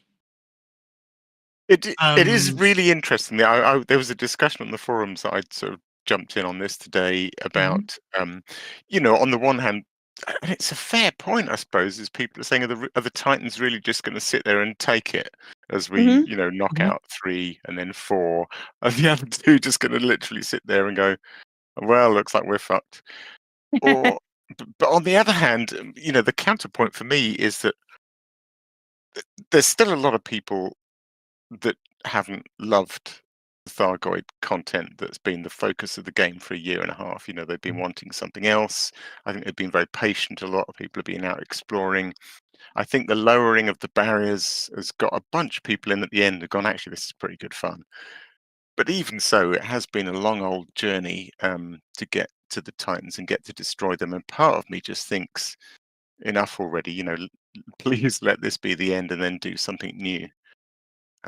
Don't pull out yet another module that we need to get, or yet another thing. Oh god. Yeah, well, that's why I want the last one just to run away, and anyone who wants to go do it can run off to Col 70, and they can have their fun out there.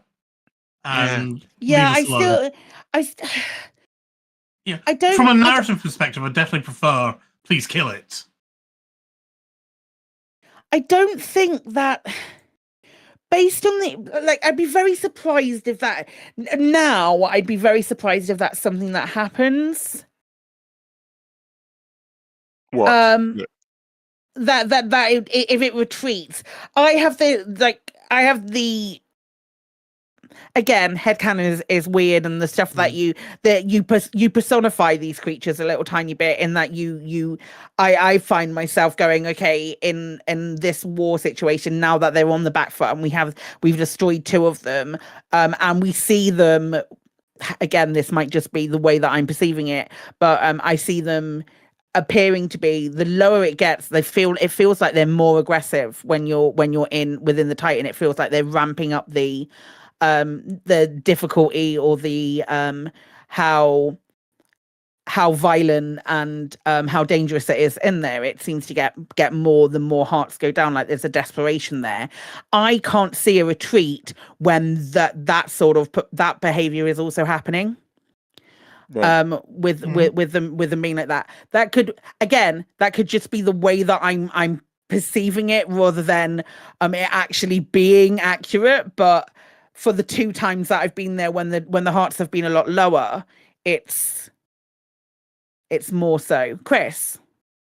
Yeah, I mean, my sort of little bit of headcanon in it, if we're going to delve into the headcanon, is that they must have consumed a hell of a lot of fuel in order to get here in the first place, and have they gathered enough that they can just scoot back at any point? The only reason that in my head I think we're not going to get every Titan, or we're not going to completely extinguish the Thargoid threat, is the fact that they've built so many good elements into the game, and they have put so much work into all the mechanics to make all this happen, that I find it so unlikely that we're going to get to the end of this and just all that gameplay, all those elements are going to be gone. I mean, it does play into what you were saying earlier on, Psyche, which is you've been picking up a lot of the things that sort of the XI and the different groups have been saying to do around the Titan, and try all the different content. Mm-hmm. Because I was sitting there thinking, do you know what? That's a good point. I've not taken part in all the different things, and this might be your last opportunity over the next, insert how long you think the Titans are going to be around, to do that content. The Spire sites, for example, are one of the things that went really, really quick. A lot of the Spire stuff was like done. It's like the Spire site's dead. It's like, oh, right, okay, that was quick. And you sort of think, oh, if all the Titans are gone, then what?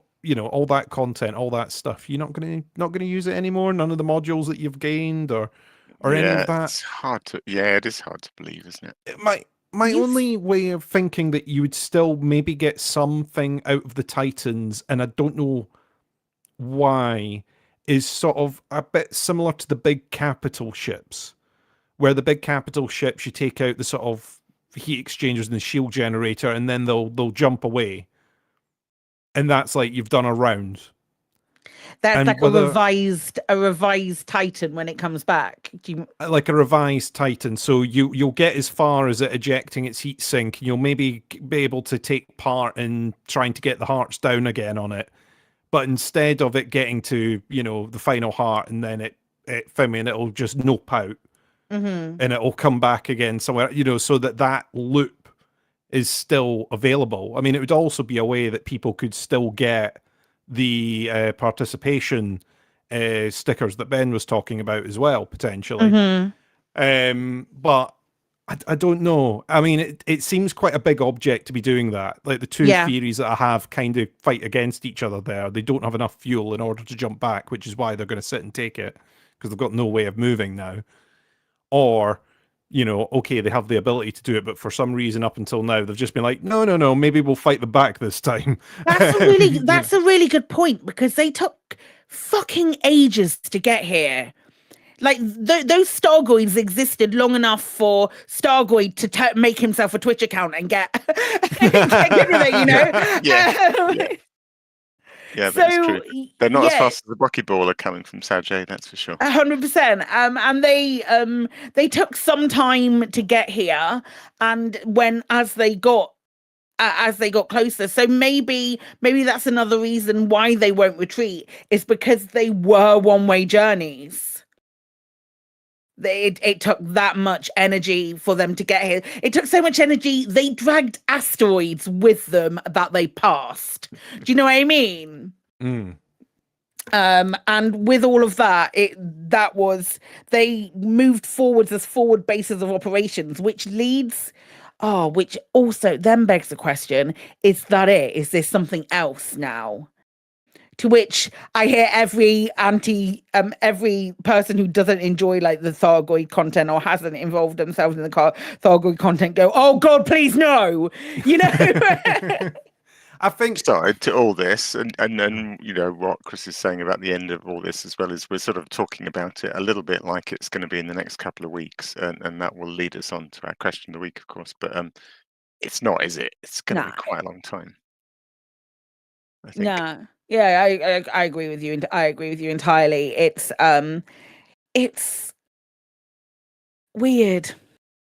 Can I jump back to something that you said at the beginning, Psykit? So you were talking about involving like the sort of all the different multi-tiers of combat, that we got that in the Spire sites.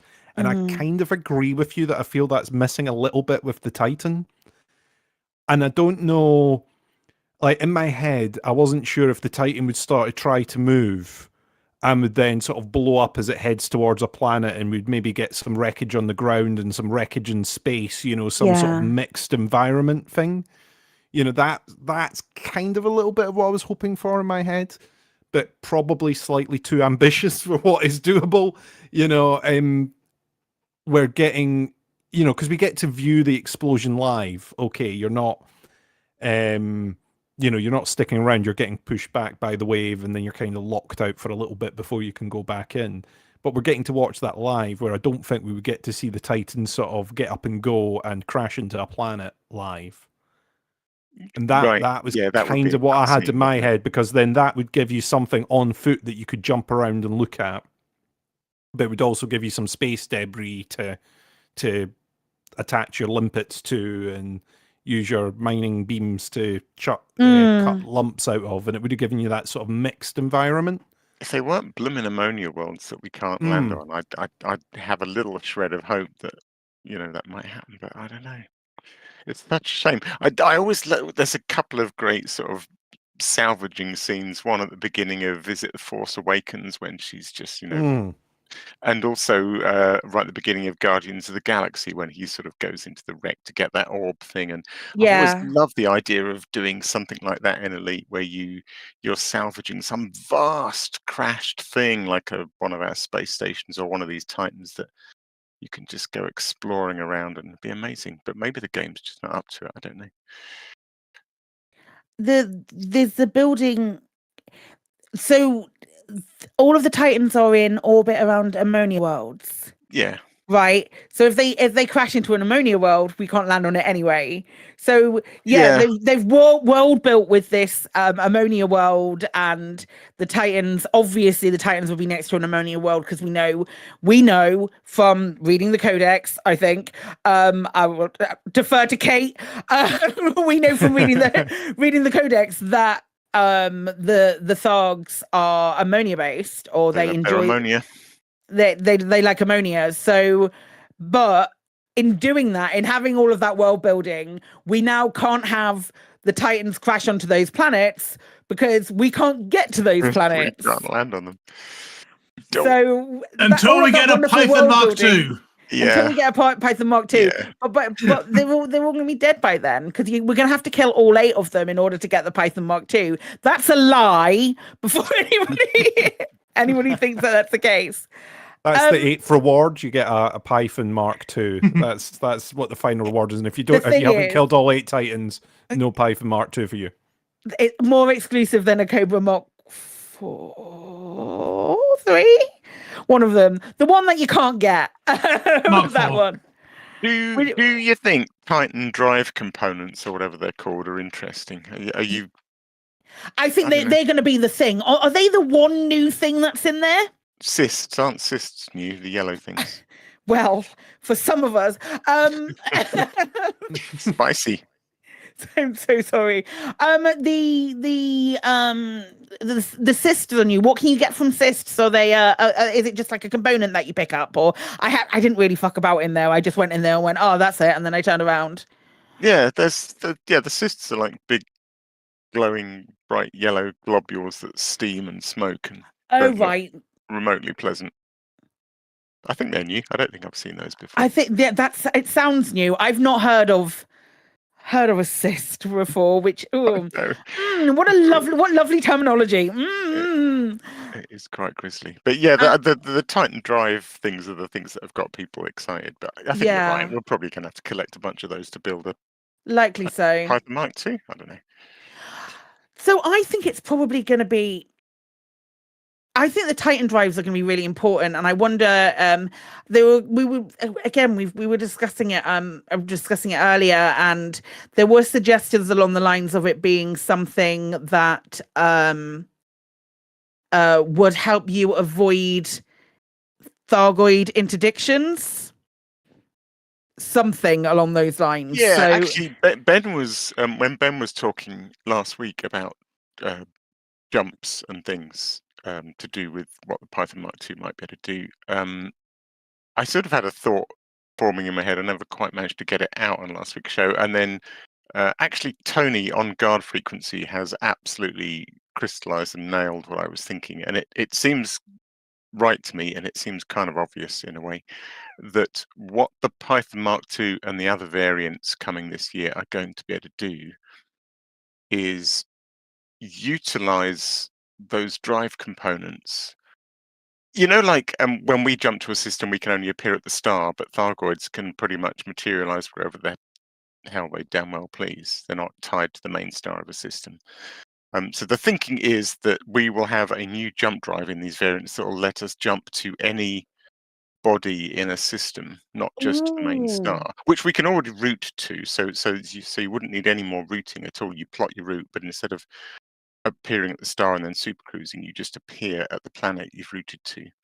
And then that kind of could play into Power Play in that, we don't know what Power Play 2 will be like, but a lot of Power Play 1 is blockade running, or theoretically, except you can jump into solo. But one of the riskiest areas, like anything, where you're at risk of being ganked, is the super cruise journey.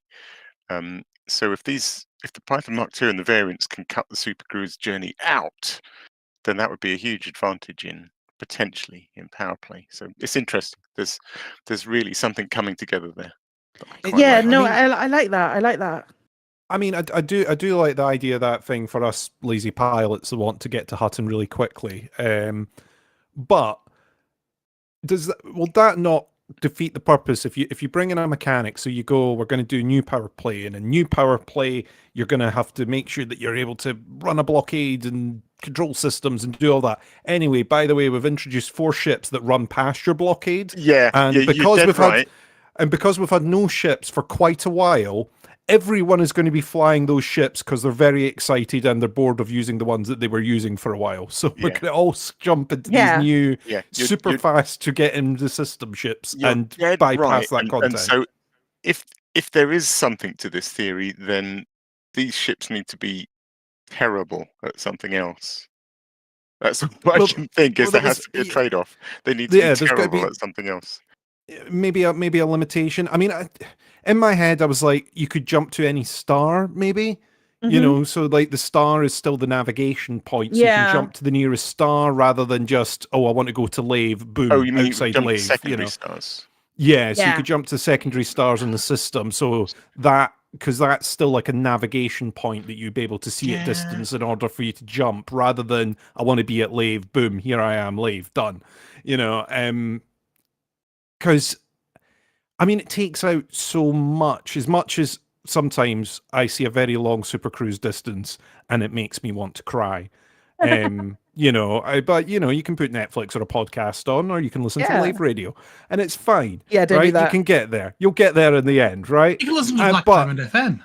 Or you know, other choices are available. But part of the whole gameplay mechanic in Elite is the fact that you might get interdicted en route. You might get pulled over by the cops and scanned for what cargo you're carrying, or there'll be our many lonely pirates that want your attention and your love. They will want to try and pull you over, and I think you're going to skip a lot of content by just going, there's a drive now that sort of jumps you out that way. That's done now, so no one gets that anymore. So I don't know as much as part of me, the lazy pilot in me, is like, I want that. That sounds awesome. Thank you very much. I will take 4. I'm also like, well, hang on. There's a whole bit of game that's going to be skipped out if this is sort of a mid-game ship. You know, this isn't like your end goal ship, unless, like you say, there is a huge disadvantage to it, which is great. You can jump there, but it's the slowest thing with the most paper thin shields that you've ever had in your life. You know, you will get close to the station, but you know, if you bump anything on the landing pad, you will explode. You know, it's maybe the jump drive that lets you jump to somewhere other than the main star. Maybe you have to literally stuff 100 Thargoid drive components into it to make it go, and then it just. So you can do it once or maybe twice, but then you've got to go back to the debris fields to gather more. I'm sorry, folk, we've mined all the Titans. They're all dead. They're all gone. Your jump drives are all now useless again. Your Python Mark II is now useless. You know, if you stored 100 of them on your fleet carrier, well done you. If you didn't have a fleet carrier, tough luck. You only had 4 of them. Use your 4 jumps wisely. Ben. I mean, you could go and do it. You know how we were saying about how long it took the Stargoids to get there. So yeah, sure, you can jump wherever you want to go, but you might as well go and make yourself a cup of tea while you get hilarious. there. You can jump to any body you want, but it's going to take 5 days to do it.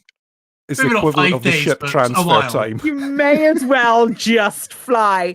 Now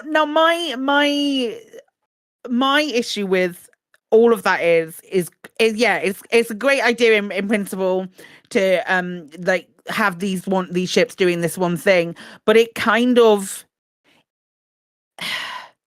doesn't that. I'll pose it as a question rather than as how I feel about it. Doesn't that go against the hey, pick whatever fucking ship you want for whatever you want to do kind of mentality, and build? If you want to do something in a ship, you build that ship to do it whatever way you want to, kind of thing. And it feels like that's taking away from it. At least to me, it feels like you're then not having the opportunities.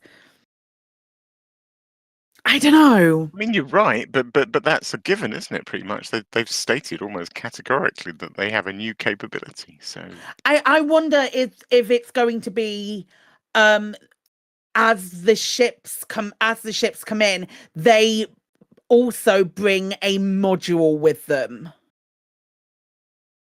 Oh, I see. Which they're going to start rolling out to older Yeah. ships. So Maybe. So they've developed these ships that have this particular capability, but in time we're going to look to remove that module, so that module is something that can be standalone on the rest of the ships as well. I mean, yeah. As Katie says in chat, at the moment we are given the illusion of choice, and that illusion of choice will be slimmed down. And I'm not super keen on that, just from I didn't do PvP. I'm not cool with PvP. It's not my bag, baby. So I don't engage with it.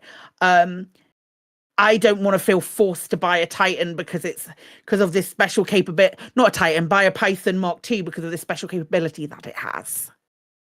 Oh my Do you know God, what I mean? Can you imagine Psychic with a Titan? I have my Titan! I'm bringing my Titan to the party and it's going to be fun. Ben! Yeah, I mean, that's one of the things we were talking about the other week, was the ability to, okay, maybe your Python gets it for a few weeks, and then after that, then it turns, as you say, it turns into a module, and we're all good. We gives the choice back again. Because I don't want something that can only be done in a Python Mark II. I want to shove it into my crate or my Anaconda or my Courier or whatever. So I think it can't always just be a Python Mark II, or even all the new ships can do this. And if you don't got new ship, tough. Yeah. Yeah, but then, I mean, lazy writing, we could go and say, we could go onto ChatGPT and say, give me some writing that goes off and makes an excuse why you don't use AI for personal gain, because fuck AI. We employ people to do things if we need it, or we do it ourselves. That's how it works. We actually hire competent people to do that.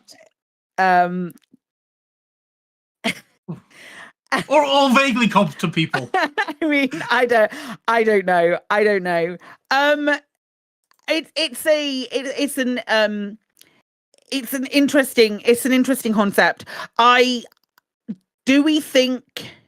Here's a big question.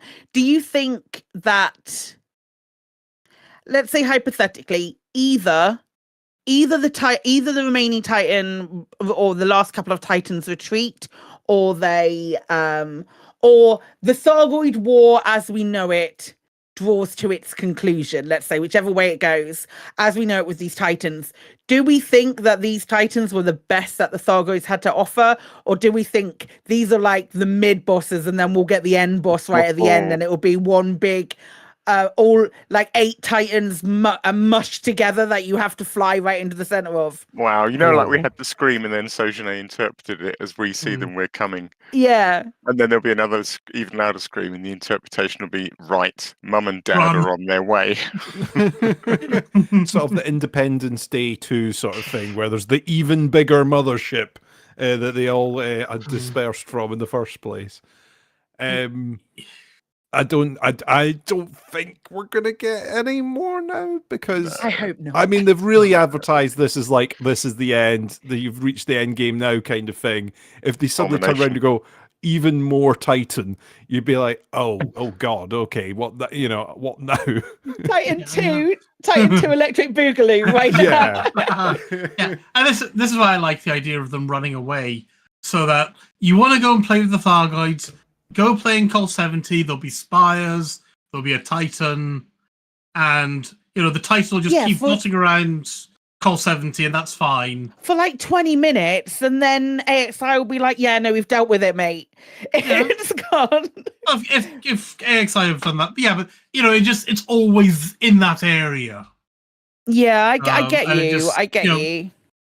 It means something will be there, but I would say, like, yeah, that's a an idea, but remember, I'm always going to cite this as like the big sort of like, yeah, no, they're not. Frontier aren't afraid to not have things in the game anymore. Remember before the Titans, the spires appeared, there were those little spires in its place. Those don't exist in game anymore. No. And I love that they were only available for a really short amount of time for people to go and take a look around. This has been a really, really interesting time for Elite, and I like the idea that it's bookended and it has an end point. And it's something we can be nostalgic about and talk about like that. Like we can be nostalgic about when the Thargoids first appeared, because we're never having that again. We're never having the Thargoids first appeared. I wasn't really about or paying attention when the Thargoids first appeared, but I heard about it afterwards. Yeah. I like that. I like that idea of like that was an event that happened in the game. If you weren't there at the time, you missed it. Maybe there are some rogue Thargoids that are still floating about somewhere, but you don't have a Titan to take down. You know, there's these homeless Thargoids essentially that are now roaming about and still interdicting people out of spite. You know, maybe there's a couple of spires somewhere that occasionally reactivate or something. You know, but you're not going to get a Titan again. Like you say, it clears the deck and allows them to put something else in that place. I mean, you know, you've got all the Guardian stuff that's there as well. Yeah. And there's the potential that very similar mechanics that have been used during the Thargoid War, not so much, you know, the physical things that we've been doing in space and the physical things that we've been battling, but the actual sort of war map mechanic type thing could be utilized. Yeah. For that element, if they were going to go down that large scale thing again, and there's probably a dev in a corner somewhere rocking back and forth crying at How hard the can it be, right? suggestion of that. How hard can it be, right? You know, enable that next stage of the war. But I don't know if they would go for that next. I mean, because we all, you know, we know what the big next feature is going to be, and I don't know if they would then add a war on top of that. So. Yeah, it's weird. I appreciate that we've got this need to want players to experience what we're experiencing right now, and I get it. I get that we want this, but there's been so many firsts and so many We talk about the Salome event, like the Salome thing that was done, that happened. It was a thing that happened in game and people still talk about it. We talk about the Thargoids first appearing and the first type predictions and all of that. People still talk about it, and that's not something that will happen again. We had the absolute clusterfuck that happened with the Gnosis. That won't happen again. And we kind of forget a little bit that Frontier have historically had these things that have happened that are no longer accessible, or were like these one-off things. Just because this is a much longer, more drawn out thing doesn't mean that it shouldn't have an end point. And I hope personally that Frontier give it the end point that people have been working towards. The Golconda, that's no longer there. You can't go and visit the Golconda anymore. There are things that just don't exist. That's for me. That's a really cool thing. The difference is that there's a whole bunch of modules and actual gameplay. It's not just an event that's happened and been gone. It's it's gameplay and modules, and we're suddenly going to have, if the Titans bugger off, we're suddenly going to have things like pulse wave neutralizers that are literally useless. They have no purpose in the game anymore, which is new. Yeah, I mean, we can buy things now using buy things as opposed to unlocking them using the items that you would find within the Titan. There's nothing that you have to use the items that are in the Titan for anymore, right? I see. So you're saying there's materials in the Titan that are already useless because we don't need them anymore. Yeah, I guess that's true. But with those items, oh sorry, carry on. No, go for it. I was going to say, but with those items, though, there's a potential that we get the Fargoid other half of some of those items, right? That humans would then take and then use those things. So we've got the pulse field neutralizers now. I imagine at some point you could potentially get the reverse engineering of a pulse wave where, you know, someone can go into a combat zone and deploy one of these things almost like they're pulling a grenade or launching a mine into the middle of a combat zone. It goes off, and if you've not got the neutralizer, then you're going to be dead in the water for a few minutes, you know, while it reboots. So there might still be a need for those things because we might get some of the abilities that the Fargoid have had. I don't think we're going to get all of them, but we might get some of those things out there. You know, if you were a crazy mad scientist and you were wanting to protect your space station, you might quite want to have a little sort of pulse field around it that stops people going near it. So it would be useful. Like, there might be, us humans might take some of that stuff and start deploying it elsewhere. Engineers might come up that are with protected ways. by pulse waves. That Or 20, they hit 22460. Is that the one where Salvation did is fucking nonsense? That one. Maybe we have we use it to access that eventually, or there's some other way to go and access that kind of thing. I think it was telling when they gave us when they switched the items to be purchase only and you didn't need to get the items from inside a Titan, that kind of indicates that the Titans might not be hanging around forever. So you wouldn't be able to get them anymore. Yeah, I see what you're saying. And the fact that they're dropping a lot of loot when they're gone as well. So all the materials and stuff are all just lying there now in space, which is quite nice. You know, or it just means that we are actually going to need a lot of those materials for something that is coming along later. You know, I'm always beware of a room full of sort of healing kits and health boxes and stuff before you go into another area. Dangers ahead. What do you mean? I'm sure this is fine. Stack up on ammo and health kits. No. We don't need to go through this door. It's not a problem. Hang on. I've got one other gun that needs ammo. Oh, it's right here. That's great. Yeah, it's right there. There's also you've got loads of grenades.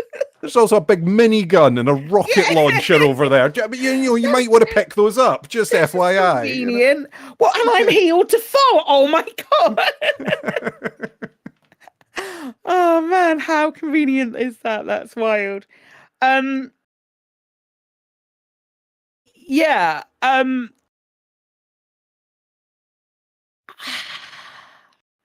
I don't know.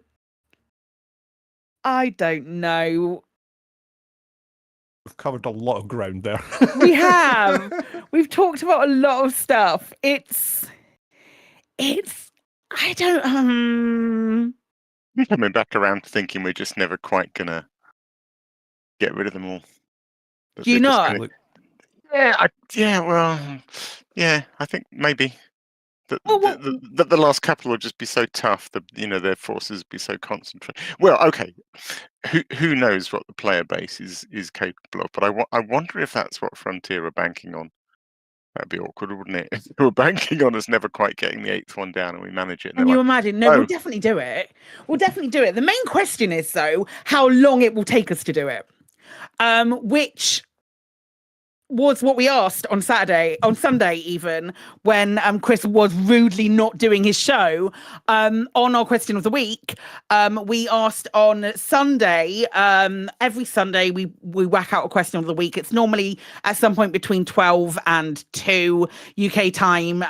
It's on my list of things to do, and that's when it comes out. So with 2 Titans down, how long do you think it's going to take the Elite Dangerous Community to destroy the other 6? Alec. It's me. So Commander Exorcist says never. We'll get down to the last one and the others will respawn. And there will be a mass exodus from everyone in Elite. I mean, you see, that's easy, isn't it? That's an easy way out for Frontier, is that if their intention is that we never quite get them down to none, then they can just lob new Stargoids at us. I say just, but... Yes. Frontier have all the levers, don't they? Well, I just remember the conversation with Darren about how much effort it was to get those Stargoids to appear, and that's the only thing that makes me think they won't appear They as were that as plotted easily. manually, weren't they? Yeah, really. There's a vague alcohol haze that is reminding me of Darren telling us that they had to sit down and plot them manually when they would appear, where they would head towards, and then when they would fear again. Like he was getting up at stupid o'clock in different mornings to just push the course of a Thargoid in a different direction. It's like the narrative team.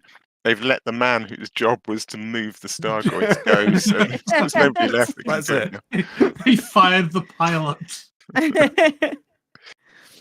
So yeah, Commander Machines actually saying what I was basically saying. Looks 1 week by the looks of it, unless the puppet masters pull a few strings. I thought that when I saw this come in, I was like, yeah, no, you could definitely look at the history and it could be one a week. But then when you get to things like Hadad, which is 40k light years away from the main star and has 160 odd control systems around it, I don't think that that's the accurate figure. Please don't call me out on being wrong. It's got a lot of control systems around it. And that's being left alone at the moment while people are focusing on Oyo and whatever the next one is to be. Yeah, it's definitely not going to be one a week. No, I don't think so. We've got Commander Evil Flash. I suspect the narrative will change with the Thargoids adapting, perhaps falling back and regrouping. Surely we won't smash through all 8 in the same way. I'd imagine by the 5th it'll be rather samey and somewhat of a fizzle-out experience. Thargs surely too clever for that. They are. I don't know that they are too clever for that. Were they too confident? Did they think there's no way that they're going to work their way around this? We've got our nice beachhead that they can't get to because of our pulse waves and our caustic and everything. So they're never going to get here anyway. So there's no need to worry. They were too confident. They didn't count on Daddy Ram and Papa Palin. This is what the issue is. Nobody can defeat our titans. But sir, what about the exhaust support? Oh, they'll never find the exhaust. We've analysed the attack in our moment of triumph. Yeah. Okay. Moving on. That is a reference to a movie that I have not seen, but I know this movie. I know this movie somewhat. Hang on, I'm waiting for a DM from people. I want to say Spaceballs before I look at it. It's probably Spaceballs. Is that right? I don't know. I was just doing Star Wars. Star Wars, yeah. You were just parodying Star Wars. I thought it was a parody of Star Wars. And it's that I thought you were parodying Star Wars and quoting a movie. Okay, never mind. No, we were just quoting Star Wars badly. That's all. Okay, you weren't quoting badly. It was a parody. Yeah. We're parodying Star Wars. Oh, shit. Not Okay, a never parody of mind. Never mind. We had Commander Homburger who said, I second what Commander Evo Flash said. Maybe after the 3rd or 4th Titan goes down, the others may call for more aid or retreat back to the permit locked systems where they may have to be hunted down to get the full decal set. Who knows? It could go on for years. Homburger, no, please, no. Yeah, but we don't have to do it. Yeah, but what about the shiny decals? Otherwise, you're going to Maybe there's complain only about 4 it of them. then. Maybe there's only 4 of them, so I've only got to find one. There's only 4. Yeah, we already know that Ben's like not going to sleep until he's got his 8. JCV Digger says, really hope that the last few start bobbing around like a game of whack-a-mole and one ends up in Seoul. Oh. Yeah, fuck that place. Yeah, it's a silly place. MV Colin is saying, I guess it becomes more and more manageable with every Fallen Titan, so it should be possible. But I also think it would be more interesting for some kind of surprise with us. I'll get my tongue back in. I also think it'd be more interesting for some of them to surprise us with a retreat or some form of adaptation to our tactics. Yeah. Yeah. Yeah, it would be interesting. I'd be very surprised if they did, but yes. Yeah, I'd be surprised, but it'd be nice. It would. I think we're so close. And anyway, we've discussed it quite a lot. We can Silas.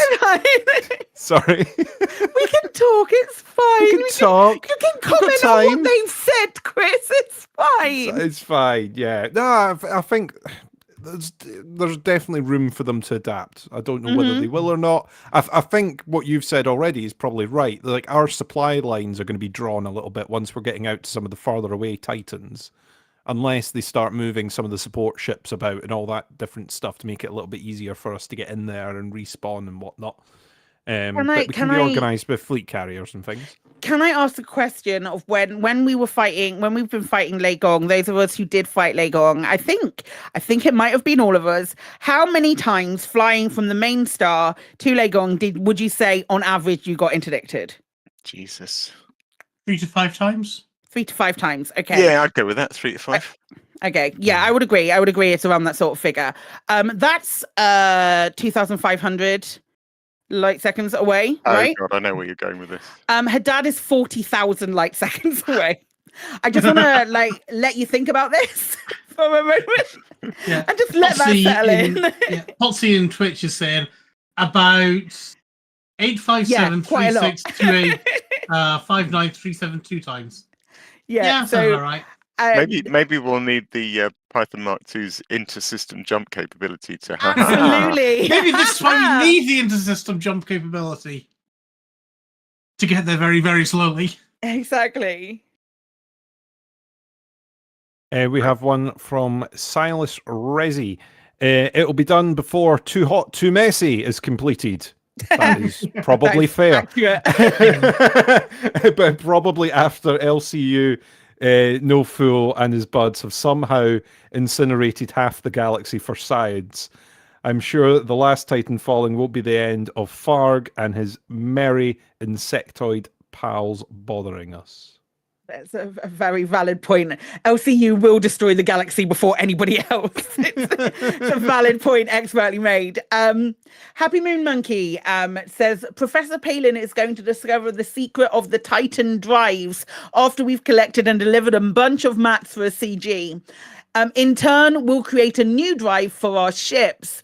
But the new drive just allows us to use the custard pots as gates to other areas of the galaxy. The more Titans we destroy before getting access to the technology, the less places we'll be able to access. Congratulations, you played yourselves. That's good. I love that. I love that idea. Well done, mate. That's good. Chebs Will says, if they keep dropping at this rate, the Thargs will pull back to their space with some of them. Or drop in something new. I guess if they let the leash off the hunter class glaives, that would protect them a bit. Yeah, those hunters, bastards. Scythes are a nightmare. Unless I'm getting better at using the ECM with the scythes. When I've never tried that actually. It's really good. It's really good fun because you see the little missile coming in towards you to take your FSD, and then when you click the ECM and it just sort of bounces off it. It's great on your radar. I have so much fun with it. Nice. I've never used the ECM. Is it a thing that you press and hold and it charges up? Yeah, you can assign a key to it. You can actually assign a key. So yeah, you press and hold and it charges up, and it does a little from the center of your ship and the radar, it does a little blue thing that grows, and providing you've got some pips and systems, it holds for a little longer and it goes boop and then bounces away. It's great. I love it. Commander Schnails. Nice. Schnails. It all depends on fatigue, I'm guessing. But with the current levels of interests, hopefully we can plow on through them. I'm still wondering if the Thargs might have another trick or two. Same as us, really, isn't he? Yeah. I don't know that they do.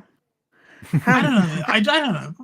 How many tricks and how much longer are people supposed to put up with it? Do you know? Not put up with it, but fatigue, as Schnell was saying. We haven't. I don't think any of us has said fatigue for that whole segment, so I'm really proud of you all. I think as long as they bugger off to Col 70 and leave me alone, I'm happy to leave them alone. Yeah, Yeah, we've got things to do and places to be. Yeah, but if I want to, if they're doing their own thing with their tail between the legs and Call 70, they can do their own thing. And if we want to torment them, then we can go over there and poke the bear. Failing that, we could all be getting on with Power Play 2.0. Yeah, and the truckers have got mugs and gin to deliver. Yeah, come on, think of the truckers. Going on. The Star Guards are seriously interfering with the schedule of the Winter Olympics. Yeah, think of the buckyballers. What about the friendship games? Yeah. There's so much we need to get on with. So much. Commander Yena Oris will get some shiny new modules or ships based on Fargoid tech, which will help beat them. But the Guardian AI will detect the Fargoid tech on our ships, and then... ... I would love that. Dun, dun, dun. We also have Mark Gamer, who literally commented while I was filling these in, so he's lucky he's on here at all. I did very little work against Leigone, the first and probably only Titan I will bother with, so I guess I don't care as much as most when or where the rest will go. The end was a fun experience as I got jumped by a squad of scouts just before it popped. It was quite exciting. Cool, Mark, thank you. Alex, I responded to this. I did some maths. I wish I'd. At school you're always told to show your working. I had working and I haven't kept it, and I wish I could because I can't remember how I came to these. Okay, so one thing I did. So people are saying one. Somebody right at the beginning said 1 a week. Leigone took 2 weeks. So Taranis 1 week, Leigone 2 weeks. And then the others have more control systems. So I think I then did some sums and I figured out that the next couple would be 3 weeks each. And the 2 after that would be 4 weeks each. I did sort of do some, back of fag packet maths. Yeah. Came up with a figure of 25 weeks. However, I then also thought, well, there'll be a drop off in player numbers engaging. After 25 weeks, people are still going to be going, yes, let's all get the next one. People will be bored and they'll be off doing their thing. So I think there'll also be a tail off in numbers engaging with it. On the other hand, there's also going to be fewer Titans for people to engage with. I don't know how spread people's efforts are at the moment. I feel like there's a fairly clear message about which one we're supposed to be going for. Yeah. But I'm sure players are off doing things in different systems, so there'll be a slight concentration. So after all that toing and froing and think of numbers, I decided to literally put my money on a month and say December. The last one is going to go in December. There is my prediction. You heard it here first, folks. Fair enough. Ben, what do you think? Ben? I'm going to go with they're going to get down to a few, and then the other 2 are going to bugger off. Okay. Yeah, I'm going to go with that, so we'll never be done with it. I'm being optimistic. I'm giving us the illusion of choice, and I'm going, fuck you, you're not getting a closure to your story, tough. Okay. Gosh. Chris? Oh, I think we're going to get our victory moment, aren't we? I don't think we're going to get rid of every Titan. I think we're potentially going to get a strategic retreat of the final Titan to give us a little zone of them, but I think we get to declare that an end to the war, right? Let's not say that the war goes cold and now lasts forever. I'm going to say that is a victory, the fact that they've retreated enough and they don't come near the occupied systems again. Tails between the legs kind of thing. Yeah. I have not done maths on the back of a fag packet. So I am going to go with September. Okay, I've also not done math on the back of a fag packet because I haven't smoked for years and I don't have a fag packet to make maths on the back of. However, I agree with Alec. I think they're all gone in December. I think it's going to be just before Christmas that we get rid of the last one. And it will be a happy time. And I genuinely do believe we're going to be losing all of the Titans. That is my guess. That is my prediction. And maybe we can visit these as they move on and we can be like, you were wrong. because that makes me happy. It looks like Alec is recording our yeah, I can see posterity. Incredible. Because I think there were also, when you're talking about when you get 4 thing, it's either going to be when we get halfway through, it's going to be like, okay, we can do this, we can get through, let's just fucking get through this, please, can we get through this? Or it's going to be like, absolutely not, we're done. I keep thinking about her dad. I just can't stop thinking about the one thing. It's 40k away. It's going to be. Yeah, it's grueling, isn't it? I know people who have said to me categorically, I'm going to go there. I'm going to do 2 million worth of damage each week to that heart, and then I'm fucking off. I'm not bothering with the rest of it. And I don't think you can fault that, really. That's the one where you really want them to say, hey, if you just happen to fly through the system, you get a trophy. So hopefully... Maybe we should do that one next while there's That's still what I'm thinking. When at least when I was younger, when my parents gave me a list of chores to do, I would work out which one was the one I wanted to do the least and do that first so that it was done and out of the way. Also homework. See that? All of those that kind of mentality. Yeah, you eat your veg first because then that's out of the way and you can have the Yorkshire pudding at the end. You know what I mean? So sensible. I wish I had that attitude. Whenever I've got like a load of, even to this day, if I've got a load of jobs on at work, like a load of issues that I need to fix for a project, inevitably, I'll be making good progress and I'll get down to the last 3 issues and surprise, surprise, I've saved all the absolute bastards till the end. Oh yeah, no, I don't implement it now. Now I'm an adult and I have choice. I don't do it. I just don't do the things I don't want to do, and then it's like, Claire, why is this still not working? Why have you still not fixed it? There's real sense in doing had while there's still bugs, and then Paul will have to say, "Oh, I'm sorry. Anyone who was in the system gets the decal." Exactly. We could be optimistic, and maybe that's the one that's going to run away. If you're expecting them to run away, I'm not expecting it. Then I want it to all finish. So we'll see. Anyway, we'll probably revisit this around Christmas and see who was right. Or September. Or September, because I'm right. Yeah, you're not right. Or never. Or never. Me and Alec are going to be right, okay? Come on, December. So we will move on to any other business now.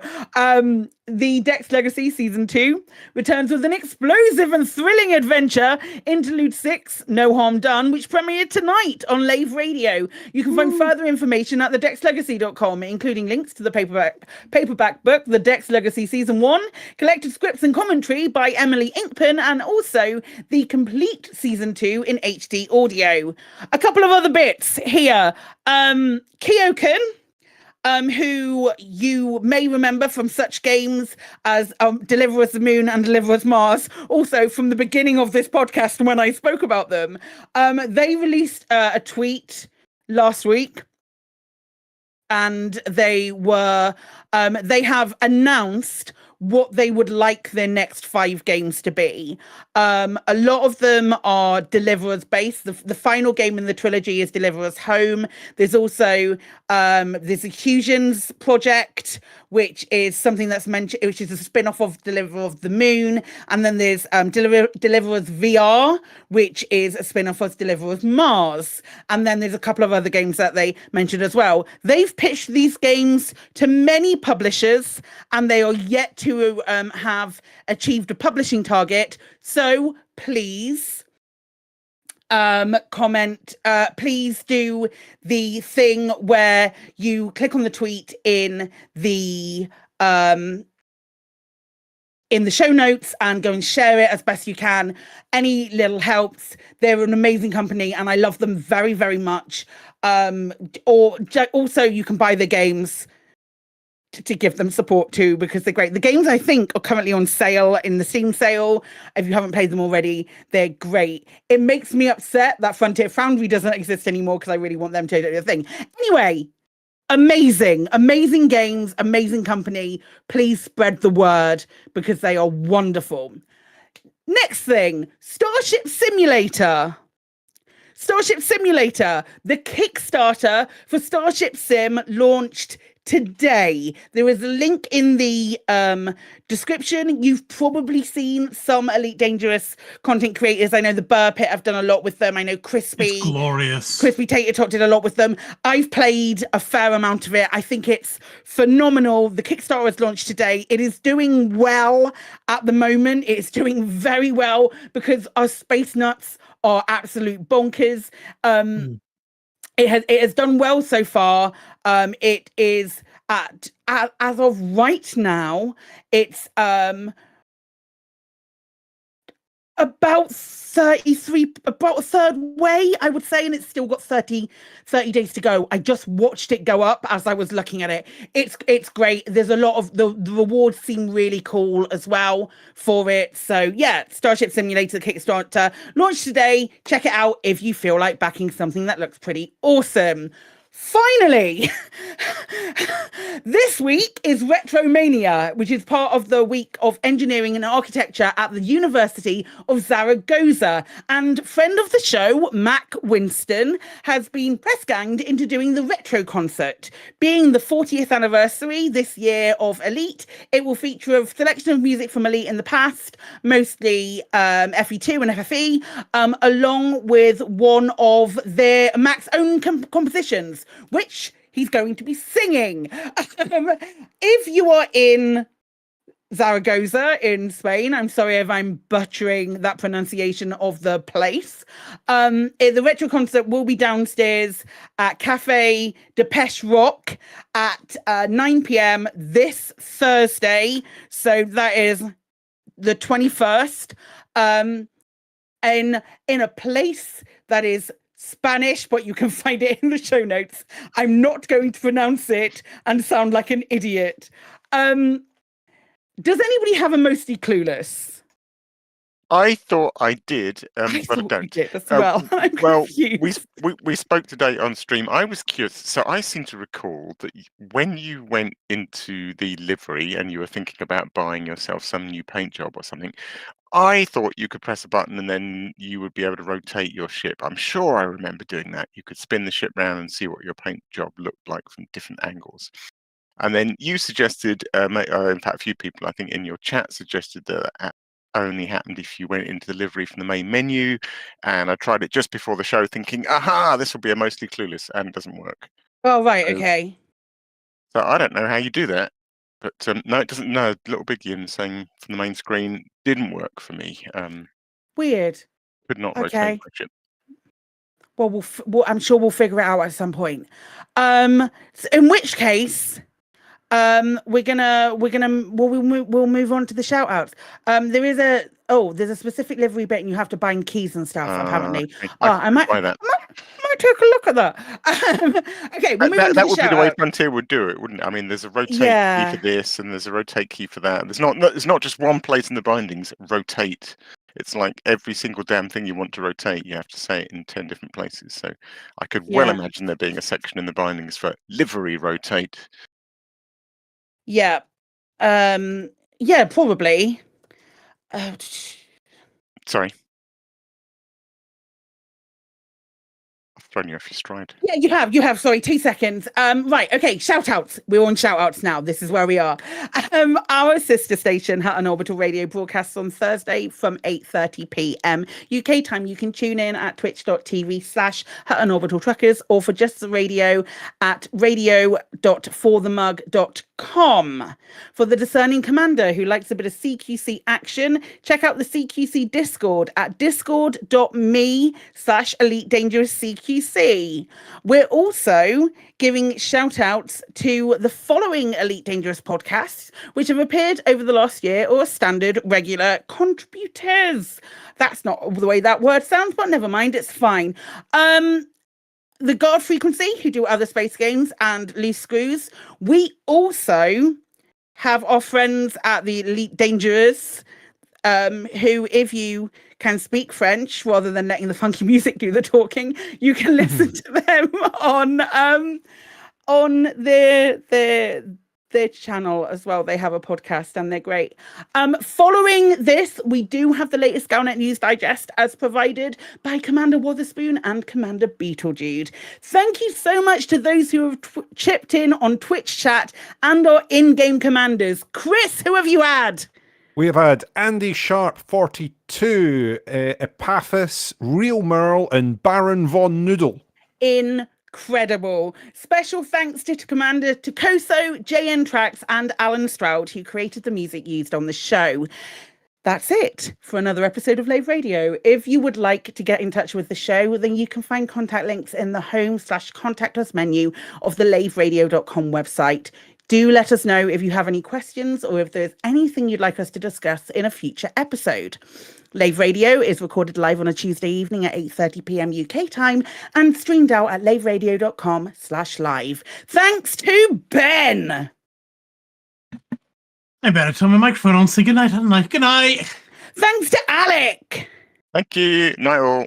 Thanks to Chris Mark 4. You're welcome. Wait, hang on, wait.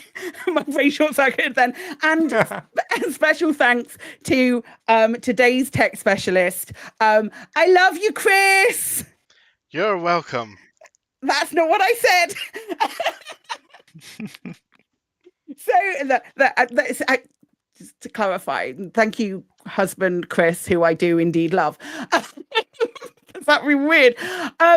You mean you don't love Chris 4? I know, I love both of them. Oh my God. It's really difficult. It's really difficult for me to differentiate between both of them. I don't like it anymore.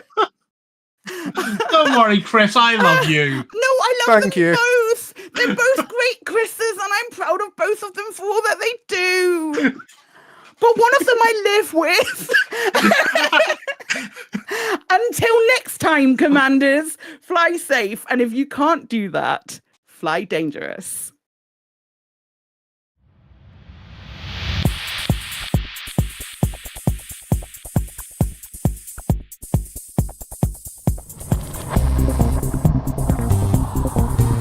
Is your life like this? Sounds like someone having an orange inserted.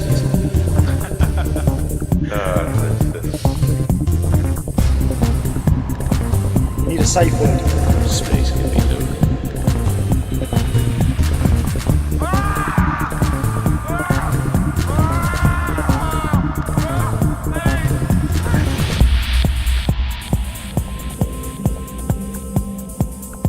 I'm going to see the galaxy.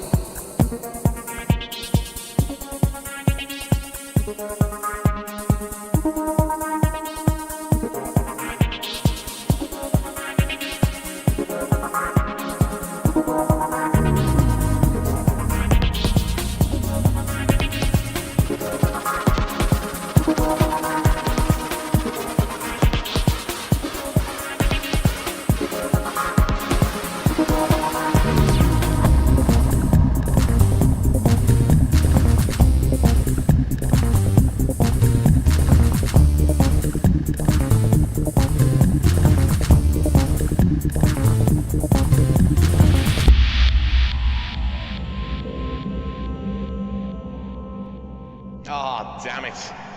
No worries, guys. Hold the fort for 2 seconds. I'll be right back.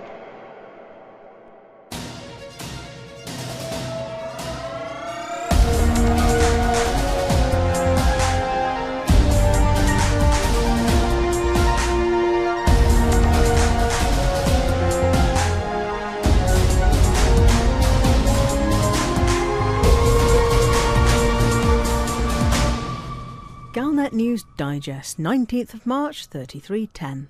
We read the news so you don't have to. In this week's news, there are medals for all as Leigone falls. Canon research lights up the darkness, and we participate in the latest trend.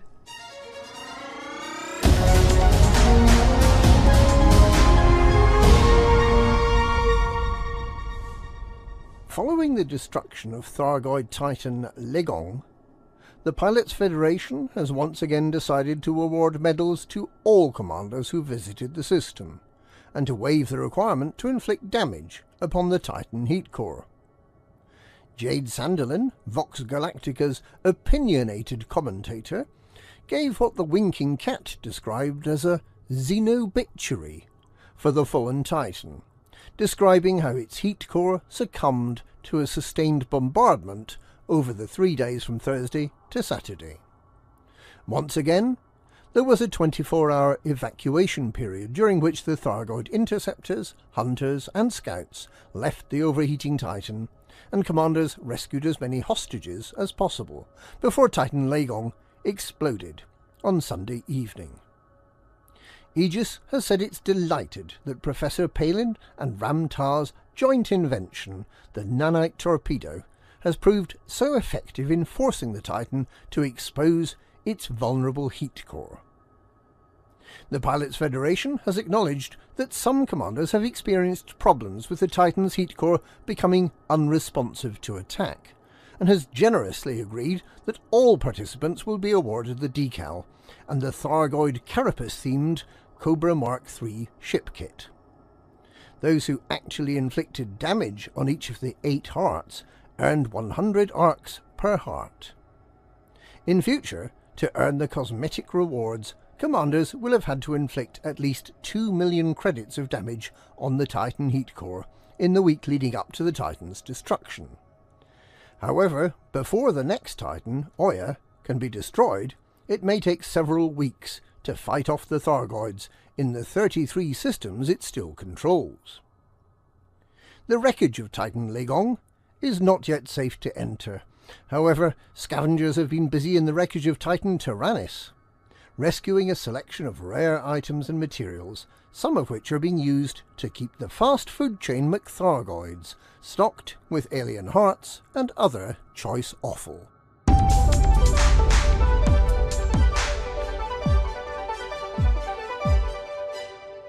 The baffling boffins of Canon Interstellar have achieved another galactic first by lighting up 30 Guardian beacons at exactly the same time.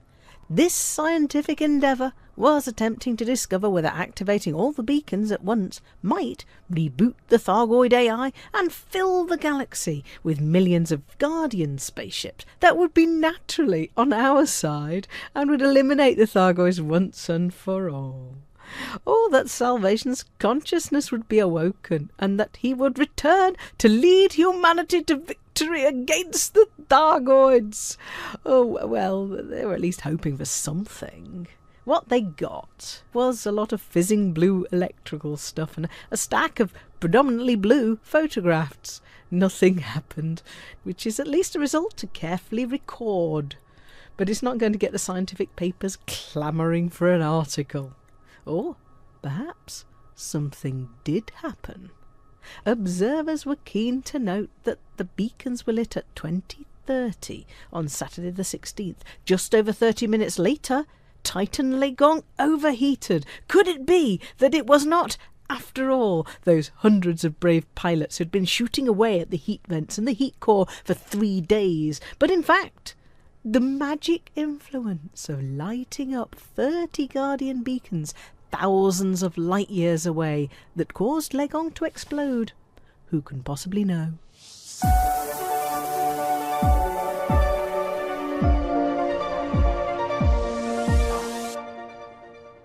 Inspired by the wonderful, amazing, inspiring and inventive Commander Alec Turner, here's our contribution to the 100 screenshots trend. Actually, we could only find a few screenshots, but we're sure you'll agree they're truly astounding.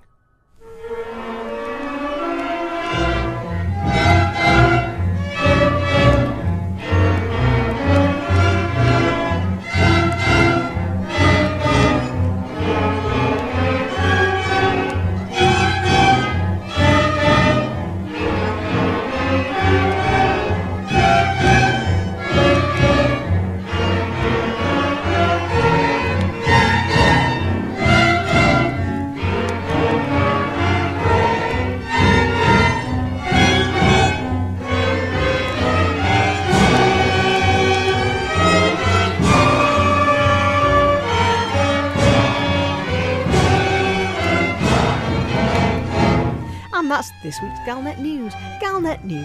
We activate the Guardian beacons so you don't have to.